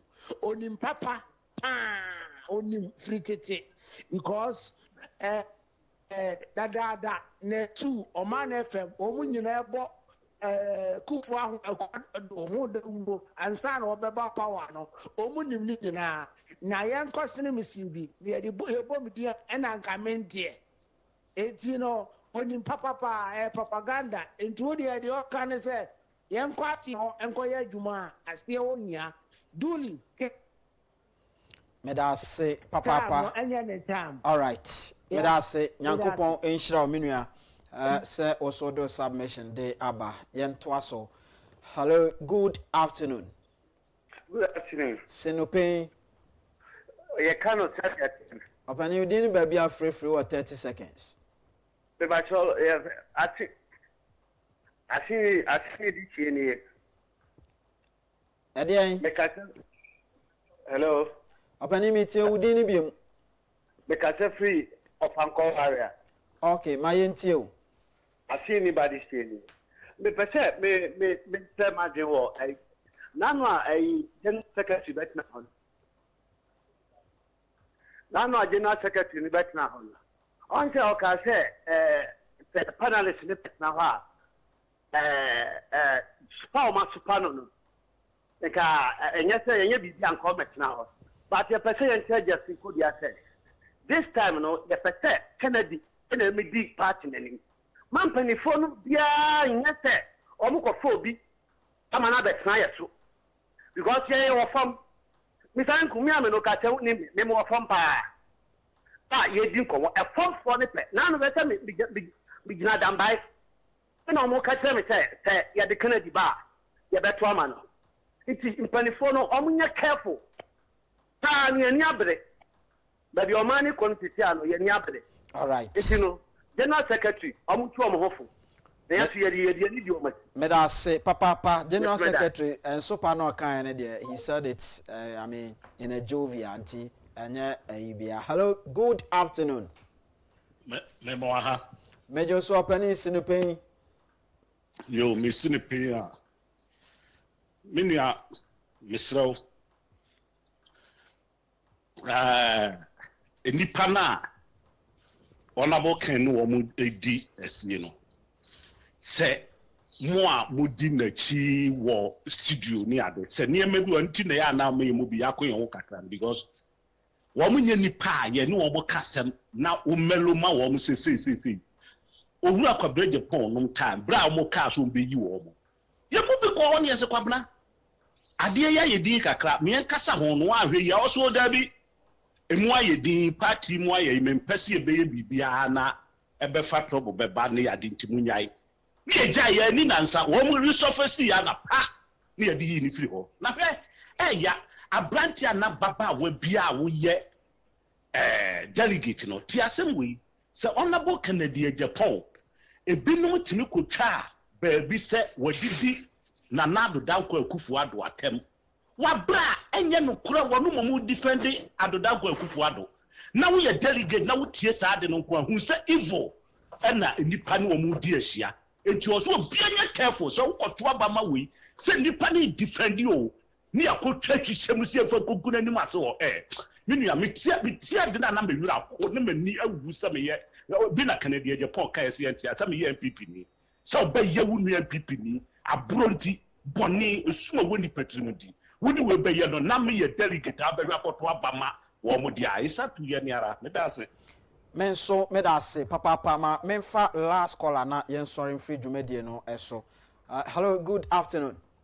Hello, good afternoon. Sinopin.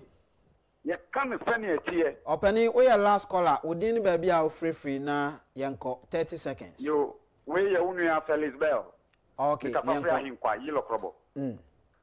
Mamincha Honorable Kennedy akompre ko hini Agyapong. The incoming flag bearer. Baby obia nyamika na ho. Felix ya dan kwatema West unso michiao.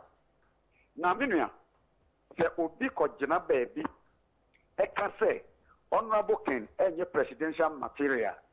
Sa nipa no onim dia oka. Obi a onye presidential material. Onim say, ye $6 million. At the Sea Hospital. Emma of mine no. Enye private o.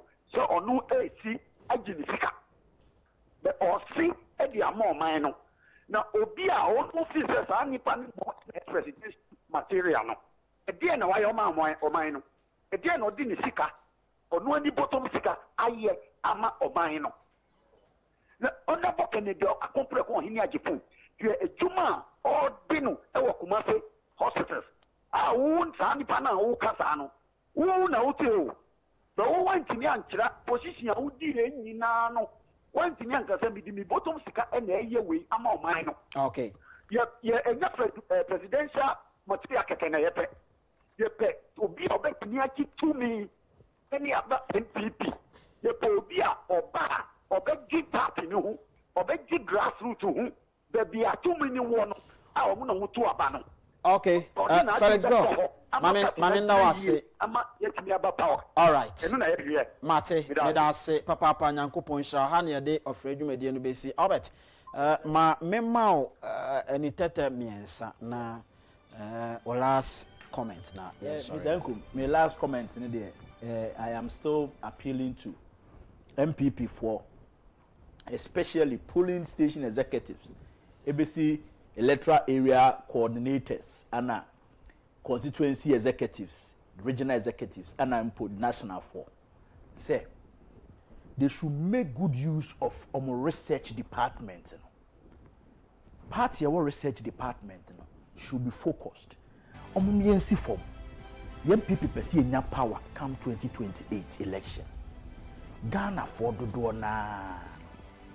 Trotrumu, asori demu, party ase, a year ase. But be a politics be PM biano. Do not believe say Ghana bit me afa into my perfra going forward no. Aje nya Honorable Ken's intervention. Omoma sadie no influence on thinking, on decision making. Na come January 31st no omoma reflecting in their voting. Na yenhwe the revolution a ebeba Ghana after the year 2028 election no. And no any idea ebetumi aboa ama Ghana mebunu na esu nyuma no etumi aba na yehu say it's not all the time politicians are the same, but some of the politicians are pragmatic leaders. All right, no, Albert Asumani, and no the political czar. I wish my main country say a Juma Quoka Sibipa Epe marketers. Na say Juma a Juma Bia Ujana and Naso Papa, ya open marketers, Edia can't the marketers, why Juma. It is Uju who they say, ye can't marketing, and I say they are normally in media, they can't sales, no. Say, we are the papa, but modern say, Ubetimi fan numbers in number no bako WhatsApp bako so ubetimi afre 020 868 2142 020 868 2142 and afre WhatsApp number no so 050 633 8133 050 633 8133 na afei one adwumakuo no endi enkomo aha na yedi esie yɛfrɛ me Anthony Kofi Inkum Daddy Mr. Inkum ɛne me din sinupei yɛka no sɛnea ɛteɛ we are out.